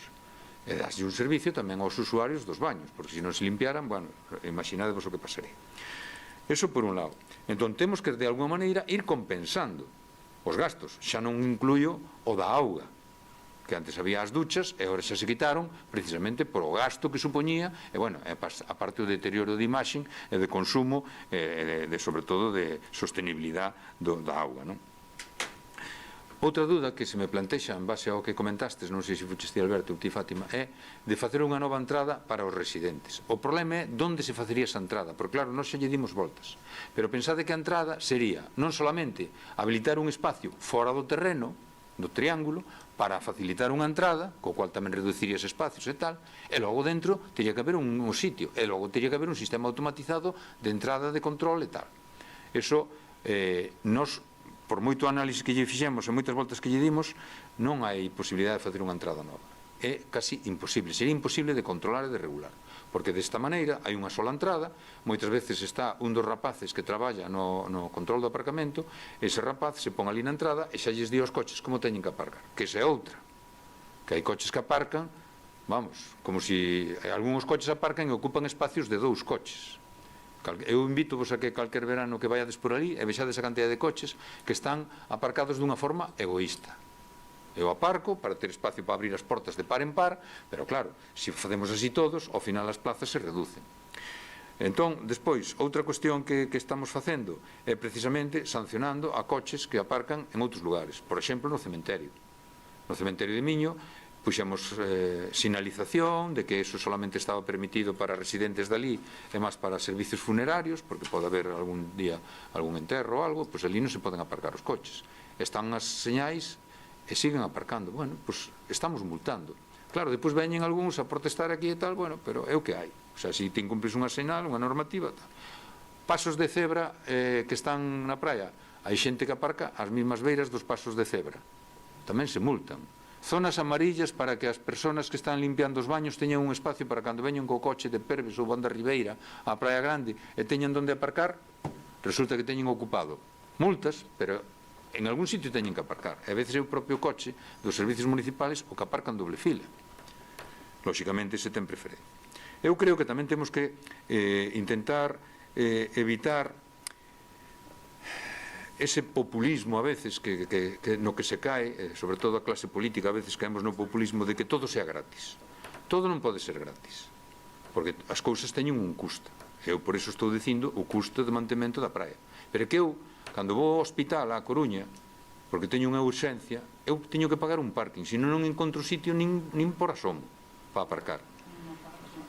E no parking a veces. Cando vou á Coruña, hai zonas de residentes da Coruña, unha zona verde e tal, pero as outras zonas son azules de pago ou parking de pago. E vou á Coruña, que vou a comprar ali, ou vou a fazer calquer recado, ou vou ao cine, ou que sexa, non? Entón, temos que acostumbrarnos a que, se se paga nuns sitios, por que na Praia de Miño pode vir unha persona de calquer lugar, de fora, é porque o ten que ter gratis todo. Veñen, teñen a playa, teñen tal, incluso moitos, ao mellor, nin gastan nos restaurantes, nin gastan nos servicios que hai no municipio, collen e se van, e non deixaron ao mellor un duro. Hombre, pois por lo menos no aparcamiento deixan algo. E, aunque sea €1 hora, pois xa vos digo, estamos recaudando este verano, que foi un verano bastante bon, pois máis de 70.000 euros.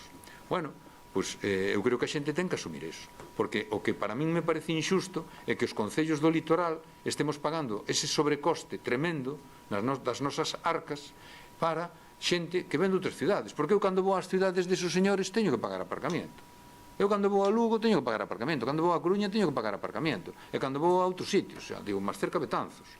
O sea, que eles tamén é lóxico que teñen un servicio que é unha playa, a playa é pública, non se lle cobra por ir á playa, o que se lle cobra é por traer o coche a aparcar.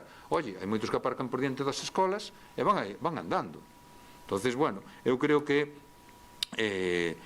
ahora mismo o proxecto que temos xa ca Diputación para asfaltar ese vial e máis para pintar as plazas de aparcamiento van ir en línea todas.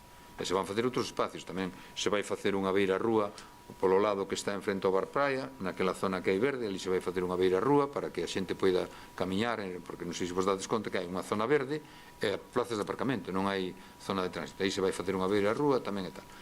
E bueno, eu non lle vexo outra solución máis que esta, que evidentemente tamén teremos que ir pensando co tempo de actualizar a tasa e tamén de actualizar a tarxeta 12 euros a unha familia, unha persoa que ten o coche en Miño, 12 euros a verdade que é unha cantidad moi menor, porque eso en 2 ou 3 días o compensa perfectamente con non pagar o parque. E despois outra cousa, o tema da vigilancia. A vigilancia na autostrada compete á Dirección Xeral de Tráfico. Ten que vir a Guardia Civil de Tráfico. Aí non pode multar a Policía Municipal.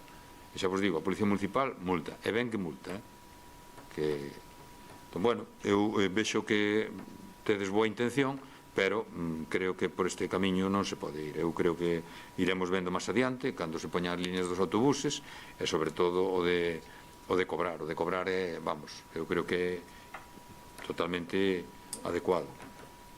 Eu das plazas, xa digo, aparcar en batería para sacar para fora as maletas ou as sillas ou as sombrillas e todo eso é super peligroso. Bueno, non sei se queredes comentar algo, pois vamos a votar entón a moción de, perdón, a emenda de Alberte, non?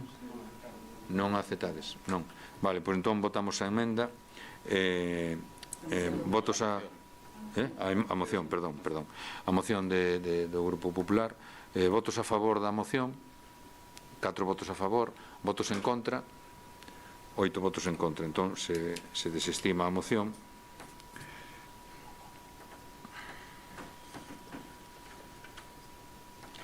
Vou apagar a calefacción.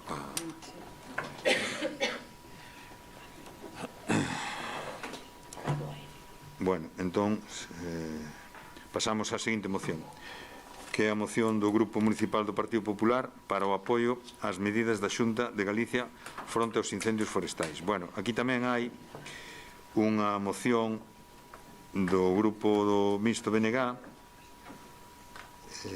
que é a moción 75 sobre a vaga de lumes forestais que asolou Galicia ao mes de agosto, no mes de agosto, e as medidas necesarias. Eu, se queredes, como son do mismo tema, primeiro, Fátima, se faz ti exposición da tua moción, e logo Alberto fai da súa, e logo falamos, non? Entón, Fátima. Sí. Ben.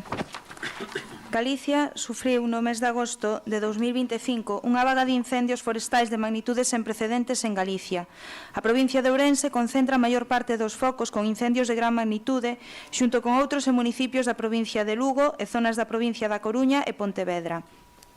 Esta traxedia, ademais das consecuencias ambientais, puxo en risco vivendas, explotacións gandeiras e agrícolas, infraestructuras públicas e, sobre todo, a vida das persoas. Vivimos unha situación de incendios anómala e de especial virulencia polas condicións climáticas actuais. As investigacións en marcha indican que a gran maioría destes incendios foron provocados, unha realidade que engadedora a devastación sufrida e que pon de manifesto a necesidade de seguir reforzando a loita contra os incendios, a persecución penal destes delitos e as campañas de concienciación cidadá. Galicia non pode tolerar que o esforzo de tantas persoas e o valor do noso patrimonio natural quede á mercé da acción irresponsable e criminal dunha minoría. O presidente da Xunta, Alfonso Rueda, exerceu un papel de liderado claro e firme, desprazándose en varias ocasións ás zonas máis afectadas, supervisando o operativo a diario e transmitindo á cidadanía mensaxes de serenidade e confianza. O presidente destacou que houbo máis medios que nunca e que a decisión de activar a máxima emerxencia foi clave para garantir unha resposta rápida e eficaz. Resulta necesario subliñar que estamos ante un esforzo histórico en extinción no que o Goberno galego despregou o maior dispositivo da súa historia. Máis de 3.000 profesionais do Servicio de Prevención e Defensa contra Incendios Forestais, máis de 200 bombeiros, GES e Protección Civil, 343 efectivos en brigadas municipais, 380 motobombas, 39 bulldozer, 12 batracios, máis de 30 medios aéreos e personal de Policía Autonómica, da UME e das Forzas e Corpos de Seguridade do Estado. A resposta da Xunta de Galicia a través da Consellería do Medio Rural foi inmediata e contundente. Ademais, na provincia de Ourense ativouse o nivel 2 de emerxencia o día 12 de agosto, que permitiu mobilizar todos os recursos disponibles, incluída a Unidade Militar de Emerxencias, que se sumou aos medios autonómicos e locais. Compre poñer en valor o extraordinario esforzo realizado por eses efectivos despregados, grazas á súa entrega e valentía tamén do de centos de voluntarios e veciños que colaboraron activamente, salváronse vidas humanas, protexéronse vivendas e minimizáronse danos que de outra maneira poderían ter sido aínda maiores. A virulencia dos lumes favorecida polas condicións climáticas extremas e pola seca acumulada obrigou a priorizar a defensa das persoas e das vivendas mediante unha triaxe de redistribución constante dos medios no territorio. Desde o primeiro momento solicitouse a colaboración do Goberno Central, con especial insistencia na achega de maquinaria pesada e medios aéreos adicionais. Unha vez controlada a emerxencia inmediata, ábrese agora unha nova etapa, a da recuperación. O impacto destes incendios é enorme. Miles de hectáreas de monte quedaron devastadas, con graves riscos de erosión erosión e perda de biodiversidade. Familias, agricultores e gandeiros viron como o lume distribuiu as súas explotacións, maquinaria, colleitas ou pastos. Tamén o sector turístico e hosteleiro de moitas comarcas sufriu un duro golpe pola paralización da súa actividade en pleno verán. Neste sentido, o Goberno galego está ao carón dos afectados polos incendios, impulsando un gran esforzo técnico e económico para atender as necesidades dos veciños damnificados polos lumes. Tal como anunciou o presidente, a Xunta habilitou de maneira inmediata e urxente un paquete de axudas para que as persoas damnificadas poidan solicitar compensación sen demora. Estas axudas están dirixidas tanto a familias como a explotacións agrogandeiras e empresas locais, conscientes de que a recuperación económica e social das zonas afectadas é unha prioridade. Para facilitar a súa tramitación, o Goberno galego xa ten abertas 16 oficinas próximas ás zonas afectadas, na que prestarán servicio medio centenar de empregados públicos, e está a traballar arreo co compromiso de resolver todas as solicitudes no prazo máis breve posible. Ademais, tamén está a disposición dos cidadáns o teléfono de información 012, que se verá reforzado. Así mesmo, desenvólvense un plan específico de restauración hidrolóxica e forestal para frear a erosión, recuperar o solo e favorecer a rexeneración natural da vexetación. Nesta nova etapa, compre destacar tamén o traballo de prevención levado a cabo no Marco Pladiga 2025, que inclúe actuacións estratégicas como a creación de áreas cortalumes en máis de 1000 hectáreas, faixas auxiliares de pista e preto de 970 hectáreas, mellora de máis de 400 km de pistas forestais, tratamentos silvícolas preventivos, queimas prescritas en máis de 1400 hectáreas e a revisión e mantemento de máis de 5000 puntos de auga. A isto engádense subvencións de 3 millóns de euros destinadas á prevención de danos nos bosques que permitirán actuar en máis de 4000 hectáreas. Só entre abril de 2024 e marzo de 2025 xestionáronse máis de 60.000 hectáreas de superficie, preto de 5.400 km de vías, 17 km de sistemas silvopastorais, casi 4.900 puntos de auga e máis de 47.000 hectáreas de parcelas revisadas no estado da súa biomasa. Neste momento, neste mesmo eido, é salientable o convenio de colaboración coa FEGAM e coa empresa pública SEAGA para a xestión da biomasa preto das vivendas. A pesar de que a lei atribúe a responsabilidade da limpeza das faixas de protección aos propietarios e subsidiariamente aos concellos, a Xunta de Galicia leva desde 2018 asumindo un papel activo para facilitar esta tarefa. O último convenio vixente ata o 31 de decembro de 2024 foi renovado, este ano cunha dotación de 12,25 millóns de euros, 7,75 achegados pola Consellería do Medio Rural e 4,5 procedentes do Fondo de Cooperación Local. No marco do convenio anterior inspeccionáronse preto de 2,34 millóns de parcelas que supoñen máis de 170.000 hectáreas, emitíronse máis de 590.000 notificacións e publicáronse casi 357.000 referencias catastrais. Estes datos amosan a eficacia dun instrumento que axuda aos concellos a cumprir unha tarefa imprescindible para garantir a seguridade das persoas e dos bens. Ademais, o Goberno galego vén de anunciar que a Xunta axudará aos concellos a asumir a xestión e limpeza das faixas secundarias naqueles municipios de menos de 10.000 habitantes, identificando así mesmo cos concellos as rozas máis urxentes e prioritarias. Tendo en conta que estes incendios foron, na súa gran maioría, provocados de maneira intencionada, estamos obrigados a reforzar a política de prevención e vixilancia, creando franxas cortalumes, mantemento de pistas forestais, depósitos de auga estratégicos e incremento das tarefas de control durante os meses de maiores riscos e, ao mesmo tempo, intensificar a persecución penal dos incendiarios e as campañas de concienciación social que contribúen a erradicar esta lacra. Por todo iso, resulta imprescindible que todas as administracións, a Xunta, o Goberno Central, as Deputacións e os Concellos traballen conxuntamente nun marco de cooperación real e efectiva, sumando recursos e experiencias para mellorar a planificación, a prevención e a capacidade de resposta. Finalmente, é necesario salientar o esforzo orzamentario realizado pola Xunta de Galicia cun investimento en 2025 que rolda os 180 millóns de euros na Dirección Xeral de Defensa do Monte, dos cales uns 50 millóns se destinan especificamente á prevención. Se sumamos outras iniciativas da Consellería do Medio Rural, en especial da Dirección Xeral de Planificación e Ordenación Forestal, a cifra total ascende a uns 200 millóns de euros. Entre estas medidas, compre citar o Plan Anual de Recuperación da Terra Agraria, os Plan de Pastos, as axudas para a recuperación de soutos, a creación de novas superficies forestais, a xestión activa de frondosas, o fomento da boa gobernanza da propiedade forestal privada e o apoio ás agrupacións forestais de xestión conxunta. As propostas do acordo son instar a Xunta de Galicia a resolver con axilidade e celeridade as axudas habilitadas en apoio ás persoas, familias, empresas e explotacións gandeiras e agrícolas afectadas polos incendios. Solicitar ás administracións competentes estatal e autonómica no ámbito das súas competencias, nomeadamente Augas de Galicia e Confederación Hidrográfica Miño-Sir, que se intensifiquen e coordinen as medidas de recuperación ambiental, incluindo actuacións inmediatas de protección do solo, restauración hidrolóxica e forestal e plans de recuperación da biodiversidade das zonas queimadas. Instar a Xunta de Galicia a fortalecer os programas de prevención e vigilancia en colaboración cos concellos, garantindo o reforzo das brigadas, a mellora das infraestructuras de defensa e a limpeza de masas forestais nas zonas de maior risco. Propoñer a creación de mecanismos de coordinación permanente entre a Xunta, o Goberno Central, as Deputacións e os Concellos para mellorar a planificación, a prevención e a capacidade de resposta fronte a futuros episodios de incendios forestais. Instar ao Goberno de España a creación dunha base permanente da Unidade Militar de Emerxencias en Galicia, nas instalacións do Centro Integral de Loita contra o Lume no Concello de Toén.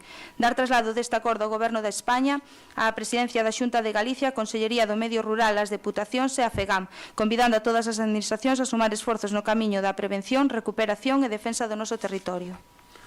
Moi ben, Fátima, gracias. Alberto, lees ti entón agora a túa, despois xa intentamos. Sí, vale, aí vai. Galiza viviu no pasado mes de agosto unha das peores vagas de lumes forestais da súa historia recente. A desolación e a ferida aberta que esta catástrofe ambiental, social e económica deixou en gran parte do noso territorio, nomeadamente nas comarcas de Ourense, son palpáveis e exixen unha reacción inmediata e contundente. En canto ás dimensións reais do desastre, o Sistema Europeo Copérnicus fixo unha estimación de máis de 143.000 hectáreas queimadas no mes de agosto, 145.000 en todo o ano, mentres que a Xunta deu uns datos sensiblemente inferiores, 108.411 en agosto e 110.994 en todo o ano. Esta vaga de lumes, máis que unha praga bíblica ou unha acción atribuível soamente a mentes perturbadas, é a consecuencia directa dunha xestión absolutamente neglixente por parte do Goberno galego, tanto na prevención como na xestión da emerxencia. O modelo de loita contra o lume do Partido Popular demostrou unha vez máis o seu absoluto fracaso. A falta de planificación, de prevención e de recursos eficientes por parte da Xunta converteu a situación nunha auténtica catástrofe. A xestión foi errática, sen a coordinación necesaria, deixando a moitas brigadas e concellos traballando en circunstancias extremadamente adversas e, en moitos casos, en total desamparo. Malia o esforzo heroico de brigadas, veciñanza e persoas voluntarias, a quen queremos agradecer e recoñecer públicamente o seu labor, a política forestal do PP non está á altura das necesidades dun país onde a súa superficie arbórea supón un 70% do total. Esta vaga de lumes deixa unha lección clara. Non podemos seguir como estábamos. A raiva, a dor e a indignación ante unha catástrofe que podría terse evitado ou limitado deben traducirse en acción política. A Xunta de Galiza non pode seguir respondendo con silencio, resignación ou a rutina das promesas baleiras e propaganda. O uso político partidista e carroñeiro que o PP quixo facer no medio dos peores incendios da nosa historia é inadmisível. Galiza merece un modelo de monte e de rural diferente, que xere riqueza, poña en valor a nosa contorna natural e que nos protexa de forma efectiva. E por iso que o Bonega defende un cambio estrutural e unha estrategia integral sobre o conxunto de territorio que teña como obxectivo evitar un desastre deste tipo e que se volva a repetir. Fronte ás políticas fracasadas do pasado, Galiza precisa unha alternativa de futuro para o noso rural, un plan que procure a atención inmediata ás persoas afectadas, a recuperación ambiental real, un novo modelo de monte multifuncional, unha prevención estrutural e eficaz e a revitalización socioeconómica do rural. Por todo isto, o que nos propoñemos como acordos sería instar a Xunta de Galiza a inmediata posta en marcha dun fondo de recuperación económica, social e ambiental Xunta-Estado para facer fronte aos danos da vaga de lumes. Este fondo deberá incluir axudas directas para a reconstrucción de vivendas e unha chega para autónomos, pequenas e medianas empresas e a economía social coa mínima burocracia posible. Urxir a Xunta de Galiza a pôr en marcha un plan de emprego verde de restauración ambiental das áreas afectadas que se centrará na restauración ecolóxica, a protección da biodiversidade e a recuperación dos solos. Demandar a Xunta de Galiza a aprobación dunha moratoria inmediata a novas plantacións de eucalipto para reconducir a política forestal cara a un modelo de monte ordenado e multifuncional que xere riqueza e que sexa máis resiliente fronte aos lumes. Instar tamén a Xunta de Galiza a duplicar os fondos de prevención nos 2 próximos anos. Exixir o reforzo e a profesionalización dos servizos de prevención e extinción, incluindo a creación de 70 brigadas móviles de vixiancia e a dotación de medios e equipos adecuados para o ataque a grandes incendios. Tamén garantir revertir a mellora das condicións laborais do persoal do servizo. Instar a Xunta de Galiza a que revise o marco competencial actual en materia de prevención e defensa contra os incendios forestais, nomeadamente en relación coa xestión das redes secundarias de faixas de biomasa, co obxecto de que sexa a Xunta quen asuma a execución subsidiaria das tarefas de limpeza nos casos de incumprimento por parte dos titulares en as parcelas de propiedade descoñecida. Demandar ao Goberno galego que impulse a revitalización socioeconómica do rural, promovendo a mellora dos servizos, o incremento do financiamento dos concellos e alternativas produtivas sostíveis e que fomenten a mobilización de terras para a produción sustentável de alimentos. Demandar a asunción de responsabilidades políticas por parte dos máximos responsáveis do Goberno galego, comezando polo presidente da Xunta, Alfonso Rueda, pola súa xestión absolutamente neglixente e por converter a vaga de lumes nunha auténtica catástrofe que podría terse evitado. E xa por último, facultar a alcaldía e a concelleira en quen delegar a toma de cantas medidas foran necesarias para cumprir estes acordos. Bueno, pois, gracias aos dous. Vamos a... Emma, ten aí algo que comentar? Vai ser difícil casar as dúas posturas. Pero bueno, eu aquí celebro moitas bodas e malo será que algunha non saquemos. Exactamente, vamos a ver si no que di, vamos a ver, con independencia aos sesgos políticos que teñen as dúas mocións, cada unha facendo dun lado ou do outro, no que di o PP compartimos que deste ano houve unha gran vaga de incendios que afectaron fundamentalmente a Ourense e a Lugo, e que é unha cuestión que non podemos tolerar. Non estamos de acordo que Rueda fora un gran líder, senón que máis ben demostrou un fracaso das políticas do cuidado do montes. Non houve máis medios que nunca, iso é falso. De feito, cada ano os medios foron se reducindo máis. Falades da UME, da Unidade Militar de Emerxencias, que actúa.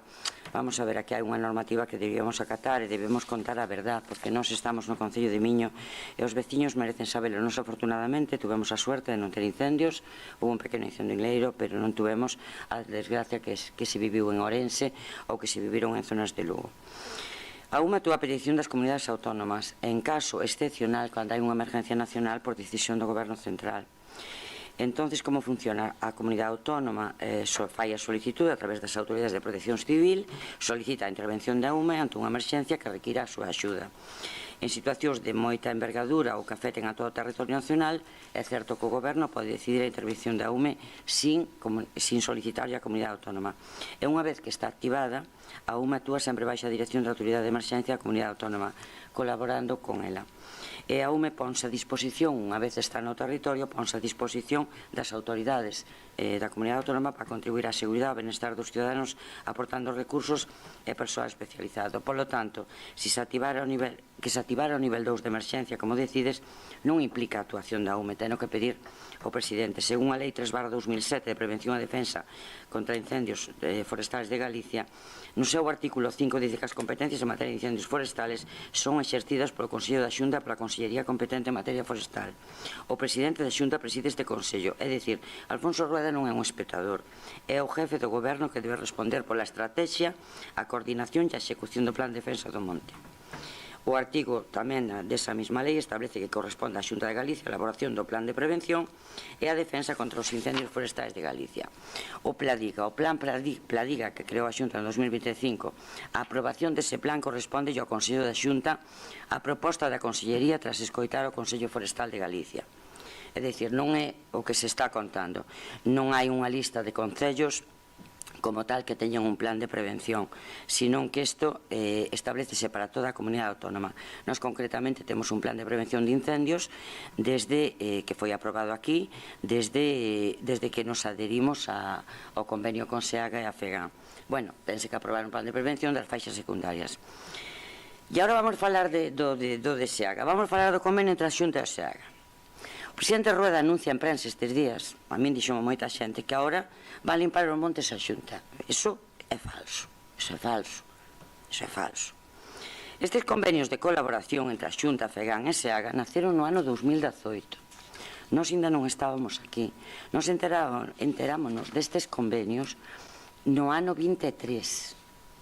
porque a nós nadie nos chamou para dicirnos, oye, mira, este convenio, e por o que sabemos, os que estaban antes aquí tampouco se enteraron que non estábamos gobernando, o sea que non era o bálsamo de Fierabrás, era o que se enteraba, enterábase. No expositorio básico da Lei 43/2003 de Non Montes, falase, por que nace este convenio? Por a función social dos montes, vinculada á produción de recursos naturales, e porque o propio expositorio, cando se fai ese convenio, na propia exposición de motivos se di, e aquí trouxémoslo moitas veces, o tema dos desbroces, a incapacidade dos concellos, como a nós, pequenos, menores de 20.000 habitantes, dar limpezas e dos desbroces, que non temos personal administrativo suficiente para acordar isto. E daí nace ese convenio. A voluntade de convenio e o texto do convenio é maravilloso, pero non se cumple. O que di a lei é que os propietarios, é o artigo 22 da Lei de Prevención e Defensa, os propietarios dos terrenos deben ter desbrozadas as parcelas antes de que acabe o mes de maio de cada ano. O convenio, según o convenio, axilizan os trámites e se os propietarios non desbrozan, vai a execución subsidiaria. Isto naceu no 2018. Como ben sabedes, a principios do ano 24 este Concello solicitou a accesión ao convenio de Seaga. Dispois de moitos trámites e de 2 ou 3 plenos, que xa non me acordo cantos foron, tuvéronnos por adheridos en maio deste ano, do 25. Bien, tuvemos unha reunión en Seaga, despois de definir as faixas secundarias, de establecer o plan de prevención, e nós estábamos felices como perdices pensando que se nos iban a axilizar os trámites. Esa reunión, que foi xente técnica deste, eu fui a esa reunión, pero tamén foi o meu compañeiro Fran. Nesa reunión se nos dixo que no mes de xullo deste ano non había persoal contratado, aínda non había persoal. As inspeccións aínda hoxe non nos las mandaron, estamos adheridos. Seaga, cando naceu o convenio no ano 2018, estableceu unha cousa que é moi práctica e moi boa, que son o que eles denominan ou que declara, eso ten que facer a Xunta, os concellos priorizados. Que son os concellos priorizados? Pois os concellos priorizados son aqueles concellos que suelen ter unha vaga de lumes importante ou zonas de concellos que teñen vaga de lumes, e os propietarios dos terreos que non son capaces de desbrozar ou non encontran xente que lle desbroce, pagan unha tasa a Seaga, ellos desbroza a Seaga. Cando nós nos adherimos no ano 24, eu preguntei por estas cuestións porque eran moi interesantes de cara aos veciños de Miño, porque todos sabedes que antes de maio de cada ano moitas veces xa o que quere desbrozar, moitas veces a xente non encontra quen lle desbroce, porque sabedes eso, desconsciente que as fincas que non teñen propietarios ou que son de herdeiros que pasan das fincas é un porcentaxe moi pequeno. E nós temos a dificultade en Galicia, que en Galicia temos máis fincas que no resto do Estado, por o minifundismo que temos. Entonces, eses concellos priorizados, ao contrario, estánse suprimindo, non se vai estender, porque dixe, vades estender concellos priorizados a outras zonas de concellos, porque en Santiago estábase facendo, este ano non se fixo. Entonces, o que nos está contando o presidente Rueda é falso, pero falso de toda falsedade, hai que dicilo, porque é que parece que ahora que nos vai vender o bálsamo de Fierabrás, é mentira todo. Nós ahora mismo non temos. O sea, despois do ano 24 solicitar autorización, non temos as inspeccións feitas. Si nos las mandan ahora, no mes de noviembre, imaginadevos, a lei que dice 15 días para desbrozar, e desbrozan os veciños durante 15 días. E cando veño o mes de marzo, que facemos? Esa é a axuda que nos vai dar a Xunta. Entón, eu dixen, se haga, podemos pedir reinspección. E dixo, home, podedes pedir, hai concellos que a pediron, porque non son mellor no mes de febreiro, decimos, oye, facedenos reinspección das parcelas. E dixeronme que non está autorizado, porque non hai cartos para eso, nin teñen persoal. Entón, cando empecen a contratar o persoal entre enero, febreiro e marzo, aí sí, o que non pode ser é que este ano en xullo non haxa persoal, inda contratado, cando a lei che dice que antes de maio tes que ter os montes cortados. Bueno, eso é o de Seaga. Eso é o de Seaga. Entonces, vamos a ver, con independencia de todo eso, e de todo o que dixen, que é a verdad, porque a vivín eu, é de primeira mão, e discutín moito cos de Seaga, e Fran o sabe, porque me parece increíble que me vendan unha cousa. É certo que nos limparon 12 kilómetros de camiños, eso é verdad, pedímonos e limparnos, eso é verdad. Pero, home, o que non pode ser é que levemos 2 anos e non sepamos, ainda se temos as inspeccións, e agora que me digan que lle van dar 15 días no mes de noviembre, que cando veña o mes de maio volvenos a carga os concellos. Entonces, que axuda nos está prestando a Seaga? Pero con independencia de todo eso, e do que di Alberte, e dos sesgos políticos que temos todos, que eu a verdad tiña que dicilo porque me tiña que desahogar, porque hai cousas que decides vos que son mocións tipo, que son falsas. Eu creo que a política está para facer as cousas ben e en positivo. Entón, eu estou de acordo co que pedides. Bueno, nós estamos de acordo co que pedides. Tamén estamos de acordo co que pide Alberte. Estamos de acordo coa petición, non estamos de acordo cos argumentarios. Entón, como as peticións son lóxicas, son coherentes, son positivas e son necesarias, eu, se vos parece, ás 2 mocións lle quitamos o sesgo político de insulto partidista e non nos metemos nin con Pedro Sánchez, nin con Rueda, nin nos metemos con nadie do bloque, e votamos os puntos que tendes vos. Eu creo que o punto 1 do Partido Popular, no que estamos de acordo, parecenos compatible co punto 1 do BNG. Parecenos compatible. O punto 2 do PP, do Partido Popular, tamén me parece compatible co punto 2 do BNG. Vale. O punto 3, o punto 4 e o punto 5 do Partido Popular, vamos a ver, no punto 5 hai unha cuestión que habría que matizar. Non é que non estemos de acordo que sigue unha unidade de emerxencia en Toén, porque ademais están as instalacións ali, pero sí que é certo que isto non podemos instarnos como Concello ao Goberno, que se insta a Xunta de Galicia, en todo caso a través da Presidencia, que comunique a creación dunha UME, que o consideren eles, porque é o presidente da Xunta de Galicia o que ten que facer eso. Eso se fixo fai tempo, Feijóo no seu día dixo que non a quería, que non lle facía falta, pero se agora se reconsidera, pois non estaríamos en desacordo. Despois, o punto 6 do Partido Popular, pois tamén estamos de acordo co punto 3 do BNG, co punto 4 e co punto 5. O punto 8 do BNG o quitaríamos porque é un sesgo político, que é a asunción de responsabilidades. Hai incluso unhas dirixencias previas abertas para dirimir responsabilidades políticas. Creo que están os grupos do Parlamento Gallego, que para iso están todos os grupos, e se somos positivos e generosos, pois podíamoslo quitar. E no punto 6 do BNG eu engadiría unha cousa, se vos parece ben, que as contratas se fagan no mes de xaneiro e febreiro de cada ano nos convenios existentes entre Seaga, a Xunta e a FEGAN. Que non pode ser que en xullo non haxa personal, e que se poidan solicitar tamén a través deste convenio a reinspeccións a Seaga e se estenda a todos os concellos as vantaxes de concellos priorizados. Si vos parece ben, estaría de acordo co punto 7 e co punto 9 do BNG. Quitaría o punto 8 e daríalle unha volta ao punto 5 que poñedes instar ao Goberno de España, instar ao presidente da Xunta para que solicite ao Goberno de España a creación dunha base permanente en unidade militar de emergencia. Despois digo vos, para quitar o sesgo político, é dicir, para non meternos con nadie, que eu isto teño que dicir porque é así, pois na vosa exposición de motivos é o primeiro párrafo deixaría, porque efectivamente falades da traxedia que é. O segundo párrafo quitaría, o presidente Alfonso Rueda exerceu un papel liderado, eso, quitalo. Resulta necesario subliñar que estamos ante un esforzo histórico, tamén o quito. Quitaría a resposta da Xunta de Galicia, quitala. Compre poñer en valor, quitalo. A virulencia dos lumes, quitalo, porque estamos aí dándolle xabón a Rueda. Bueno, o seguinte eu deixaría, porque vos aí unha vez controlada a emerxencia inmediata, abres unha nova etapa, que é certo, ten razón, a recuperación, o impacto destes incendios é enorme. Miles de hectáreas de monte quedaron devastadas con graves riscos de erosión e perda de biodiversidade, familias, agricultores e gandeiros. Eso é certo todo o que dices. Tamén o sector turístico, hosteleiro, con comarcas que sufriron un duro golpe. Isto deixaría. Despois dices, neste sentido, o Goberno galego, isto quito. Isto estamos volvendo a lavar a Rueda, non vamos a lavar a nadie. A seguinte, nesta nova etapa que falades do plan Pladiga, que non funcionou nunca, tamén o quito. O seguinte, todos estes 3 párrafos nesta páxina, o quito. Bueno, o último é falso, xa o dixen agora.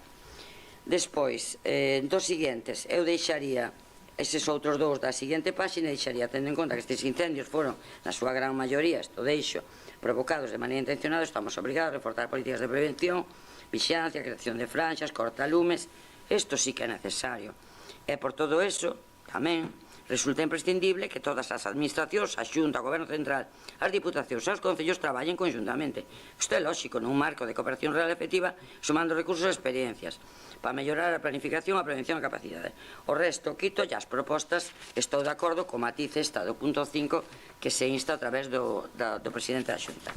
Despois, do BNG. O BNG, pois tamén ten o seu sesgo, un pouco menos que Fátima, pero eu quitaría, por sesgo político, Alberte, esta vaga de lumes máis que unha praga bríbica tal. Bueno, eu comparto que non se traballou ben, pero vámoslo quitar por positividade. E o modelo de loita o quitaría tamén. E despois, pois esta vaga de lumes deixa unha lección clara, non podemos seguir como estábamos, a rabia, a dor, a indignación, isto está todo tal, deben traducirse en acción política, correcto, porque se teñen que traducir. Isto que posa a Xunta de Galicia non pode seguir respondendo con silencio, isto quito, e cando dices por eso BNG, eu creo que deberíamos poñer, temos que defender un cambio estrutural e unha estrategia integral sobre o conxunto, temos que, o sea, en xenérico, evitar que un desastre tal. E despois o resto dos puntos os deixamos a excepción do punto 8. Non sei que vos parece.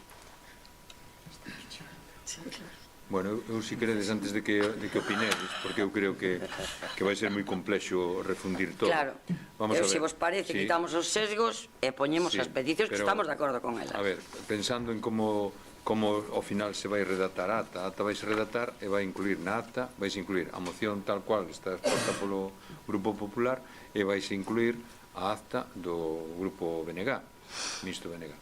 Vale, polo tanto, eso xa vai aparecer na acta. Entón eu creo que o que debemos de chegar a resolución final, se vos parece, como enmenda, se queredes, ou como buscar un punto de encontro, pois eu faría que o acordo é os puntos que expuxestes con esta matización. É dicir, eu non empezaría a quitar puntos do... Ou quitamos, apañemos os acordos. Claro, é que as exposicións de motivos van a aparecer na acta do pleno, tanto unhas como outras. Por lo tanto, nós ao acordo que podemos chegar conxuntos, se vos parece ben, estamos de acordo con casi todos os puntos de acordos que solicita o PP e cos puntos que solicita o BNG. Simplemente sería decir, numeralos todos e poñer, pois, se o PP fai seis propostas de acordo que se aceptan todas, con ese matiz da 5, con matiz da 5, e logo do BNG se aceptan todos os acordos menos o 8. Entón eu collería, facería o acordo que se adopta polo pleno por unanimidade da corporación e punto 1 tal, punto 2 tal, punto 3 tal, e as exposicións de motivos non temos por que quitarlle a nadie a súa exposición de motivos. Bueno, punto 6, queríamos engadir, perdón, ao punto 6, que as contratas que se pagan... A punto 6 de quen? Do BNG, cando fala de SEAGA, dice instar a Xunta que revise o marco en materia de prevención e defensa contra os incendios forestales en relación coa xestión de redes secundarias, este o de SEAGA. Dice, co xeto de que sexa a Xunta quen asuma a execución judicial das tarefas de limpieza nos casos de incumprimento por parte dos titulares e das parcelas de propiedade descoñecida, engadindo que as contratas se teñan feitas entre xaneiro e febreiro de cada ano nos convenios existentes con SEAGA. As contratas do personal? Claro. Pero porque non poñemos que as xestións para... Bueno, a contratación, as contratacións. Que ponter os contratos e depois non poder a xestión hasta marzo. Bueno, que se permitan as reinspeccións e estendelo a concellos priorizados. Pero podes ter o personal logo non facer. É solicitar ser concello priorizado. A ver, entón dinos o texto, Emma. A ver.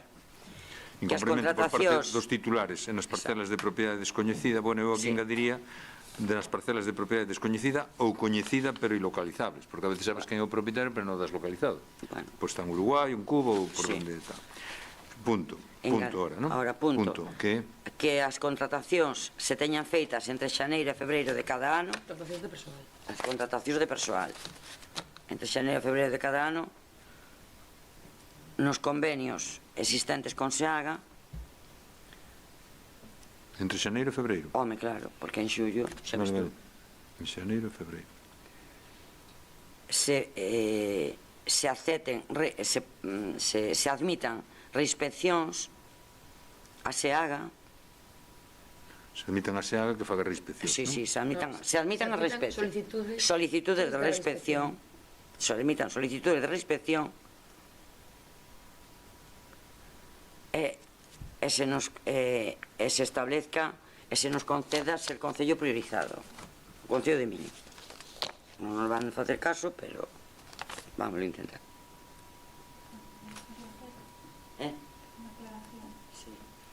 En el punto 3 del bloque demandar a Xunta a aprobación dunha moratoria inmediata a novas plantacións de eucaliptos, decir que sería a prórroga porque caduca ahora en decembro de 2025, que prorrogue a moratoria da plantación de eucaliptos, non é unha aprobación nova. O sea, que prorrogue, mandar a Xunta. A aprobación dunha moratoria, sí. A prórroga da A moratoria. prórroga, sí. Ten razón. Non sei que opinas, Albert. Sí. Sí. Bueno, entonces vos parece, con esos matices, poñemos esos puntos literalmente, aquel que se duplique se funden, non? A ver, sí. Claro que, bueno, eu quería, que, a ver, sí que eu xa cando vin as dúas mocións case dá por feito que parece que está delegada en ti chegar a algún tipo de acordo, pero claro, non hai que esquecer o que estamos debatendo. Eu sí que, o sea, por ambiguo, sí que poderíamos estar de acordo cos dos primeiros puntos que propón o Partido Popular na súa moción, as outros xa sería con matices, pero bueno, eu sí que quería tamén poñer un poquinho o foco e comezar esta intervención que, xa para asegurar, vou intentar circunscribirme aos 5 minutos con dúas citas célebres que xa pode quedar nesta crise dos lumes, que a primeira era a do presidente Rueda dicindo que a maior parte do que se queimou foi pedras e matogueira, quitándolle un poquinho de importancia aos lumes, aos maiores en extensión que vimos este ano, que tamén, por poñer datos en riba da mesa, as estimacións que hai do que ardeu, ou sobre o total da rede Natura que temos no país, ardeu o 11% neste verán. Ou, ao que dicía María del Carmen González, alcaldesa da Carballeda de Valdeorras, que nun encontro coa veciñanza dicía que, bueno, que había que dar las gracias a Dios e a las ayudas de la Xunta de que isto, bueno, que quedara así, ou que xa había solución. Sí que é certo, como tamén explicaba na nosa moción, que sí que hai uns feitos, hai unhas consecuencias e hai que buscarlle unha solución. Pero eu o que voto en falta tamén na moción do Partido Popular, ou mellor dito, o importante non é o que pon, senón o que non pon, porque en ningún momento tarda bastante o texto desas 9 páxinas en facer a mención á prevención de incendios. Fai esa mención á prevención de incendios para falar do esforzo orzamentario. Antes estábamos falando nos primeiros puntos na orde do día deste pleno do que era o orzamento e do que era a conta xeral. Claro, podes poñer os 180 millóns de euros no orzamento que van a ir a 50 millóns especificamente para a prevención, pero habería que ver a conta xeral ou como están executados eses orzamentos e a ver canto se gastaron e os que están por gastar, porque ese é o problema, porque se antes falábamos de xestión e que todo moi mal o Concello, o Goberno municipal de Miño, pois igual tamén habría que asumir responsabilidades e as consecuencias dos actos, neste caso da Xunta de Galiza e o Goberno Popular. Entón, por arronxar un poquinho de luz, porque creo que é o debate, penso eu, que ten que ser de fondo. Se nos vale co que estamos vivindo patadón para adiante e a de cruzar os dedos e a ver se hai que volver pedir ou darlle as grazas a Deus de que non pasara nada malo, ou hai unha mudanza estrutural do modelo da xestión do monte e do rural en xeral, porque sí que é unha cuestión que pode ser transversal ou alguén podría dicir que é conxuntural. Claro, o monte está a monte, por qué? Porque nos dá a gana ou porque tampouco é volver a tempos pretéritos do que podía ser a vida do rural ou ese modelo de rural, pero o que temos agora é un debalo demográfico enorme, hai un avellentamento enorme da poboación que aínda vive no rural e non hai visos de que eso queira mudar, ou polo menos o actual goberno non ten intención de facelo. E logo tamén na exposición de motivos, a ver, o papel xa sei que o aguanta todo. Tamén teño que celebrar que, ainda que non o diga, que fale de condicións climáticas actuais ou así algunha metáfora para non dicir cambio climático, porque igual tamén custa dicilo, pero bueno, tamén que se escoite, ou dicir que os lumes foron provocados. Bueno, sí, hai parte que foron provocados.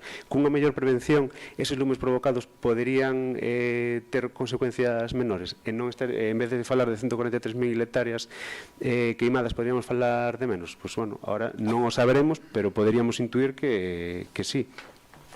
Ou, cando fala do papel liderado e firme do presidente da Xunta, home, eu nos primeiros días desta vaga de lumes, eu, polo menos que tamén hai imaxes públicas, estábamos na Praza de Touros de Pontevedra con Feijóo e con Rajoy. Entón, non sei se cando empezou a ser un papel de liderado claro e firme.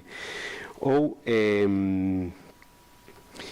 cando, tamén é certo, que di que fixose un esforzo histórico en extinción, e que só faltaría, que no momento que non hai unha prevención a xeito e que deixas todo a medio facer, e que igual hai que darlle as grazas incluso que faga o seu traballo e apague os lumes. Ou tamén, por poñer todo en riba da mesa, cando fala da titular da Consellería de Medio Rural, que tamén dixo que foi unha resposta inmediata e contundente. Eu tardei días, bueno, eu e todo o mundo tardou días en vela aparecer públicamente, e o primeiro que fixo foi anunciar axudas aos cazadores para, pois non sei moi ben que. O resto, pois daba un pouco igual. E non falo de horas, falo de días que tardou. Tamén fala de que se protexeron vivendas e demais e que se minimizaron os danos, que de outra maneira podían ter sido aínda maiores. Home, é que sí, porque igual o que poderían facer era nada. O sea, está claro que, o que dicía antes, que igual hai que darlle as grazas de que, ainda que chegase tarde, pois que fixese o seu traballo. E sí, o que dicía ao comezo da miña intervención, que igual o importante non é o que se pon, senón o que se obvia, e é tamén o que a mí tamén me crea aí unha pequena contradición, é que en ningún momento asume ninguna responsabilidade. Eu tamén teño que dicir que, a ver, eu podo dicilo ao presidente ou a presidenta da asociación da comunidade, a un alcalde ou alcaldesa, a un presidente ou presidenta da Deputación, podo dicilo a un presidente ou presidenta dunha comunidade autónoma ou do goberno central. Se non queres gobernar, non sei para que se presenta as eleccións cada 4 anos. O sea, eu entendo que gobernar exixe, bueno, pues que pode gustar máis ou menos, pero tamén exixe unha responsabilidade.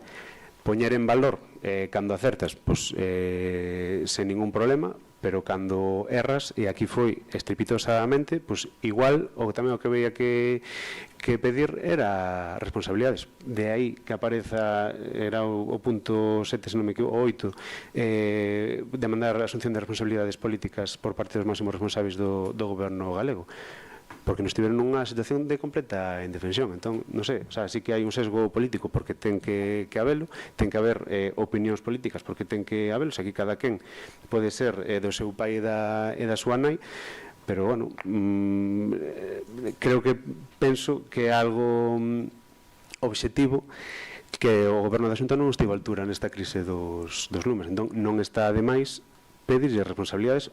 Xa non vou dicir que dimitan como fixeron e forzaron noutras ocasións.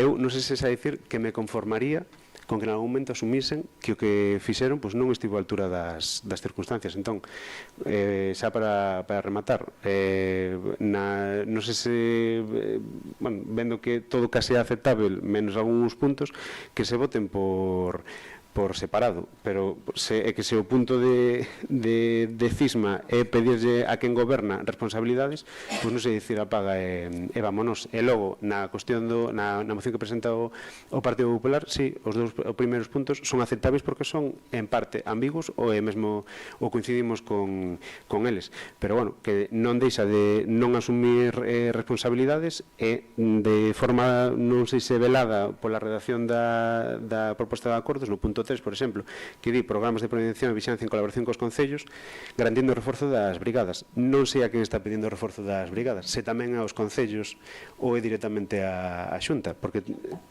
claro, pero, bueno, di en colaboración cos concellos. Claro, non sei se a Xunta tamén pretende que os concellos asuman competencias que non lle son propias. Entón, non sei, o mesmo o tema o punto de poñer unha base permanente da UME en Galiza. Sí, podíamos estar de acordo, pero é que a mí falta de cousas, competencias que son da Xunta de Galiza e que aquí, negro sobre branco, non aparecen. Entón, non sei se hai posibilidade, se estamos máis ou menos de acordo, que se voten por separado. A ver, eu creo que aquí hai dúas cousas que é en base ao regulamento. Aquí hai dúas mocións, en teoría teríase que votar cada moción por separado, pero que non podemos facer é fraccionala e ir votando. Nós o que propoñemos, que é o que máis ou menos quiso resumir Enma, eu antes matizaba, é dicir, a proposta que fixo cada un e a intervención que fixo cada un, eso vai aparecer na acta. Eso non se vai lóxicamente, cada un ten as súas opinións e vanse recoller na acta, que ademais é videoacta, co cual, pois xa tal, que se fai por escrito, van constar a todo o que se puxe por escrito. Iso é o que vos propoñedes, pero despois o acordo final ao que se pode chegar, que é o que propón Enma, que a mí me parece ben, é refundir os acordos.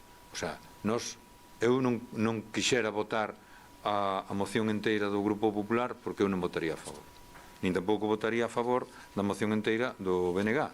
Non sei se me estou explicando, que ao mellor votaría a favor, pero quero dicir que non se está falando da moción no seu conxunto, estamos falando dos acordos.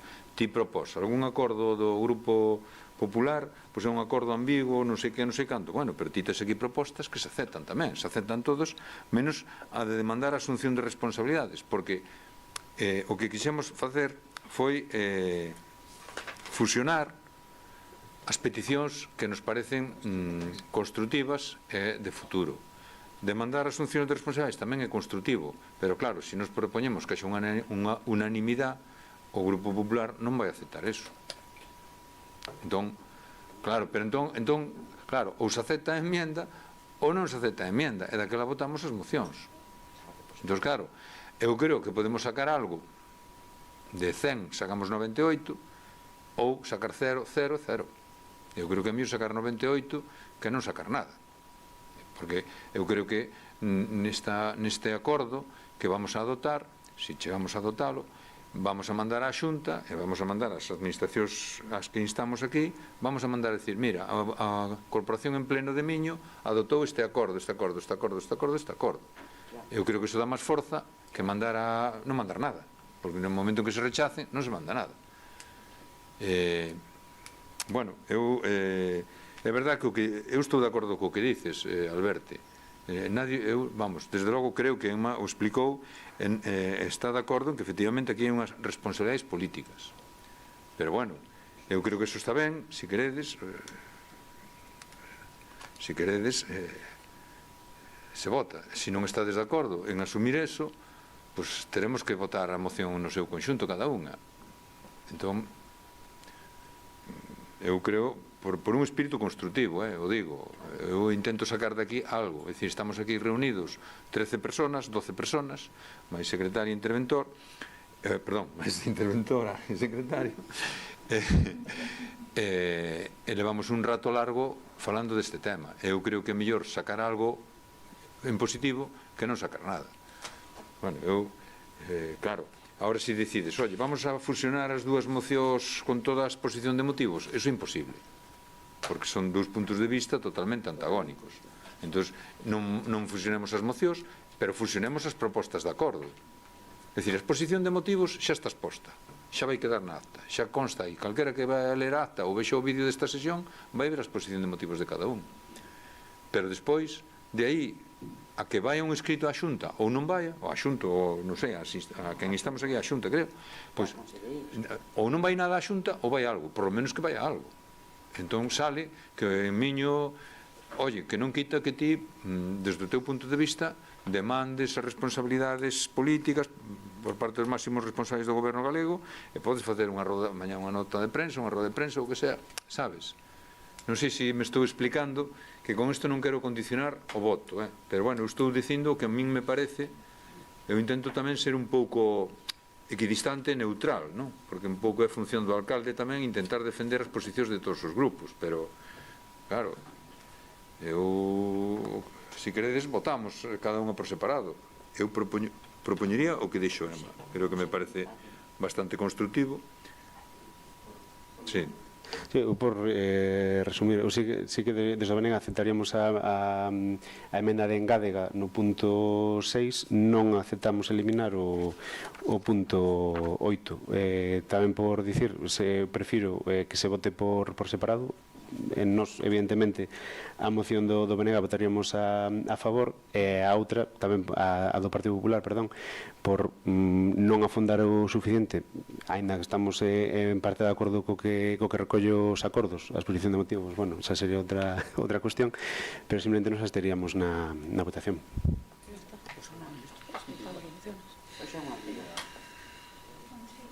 Fati.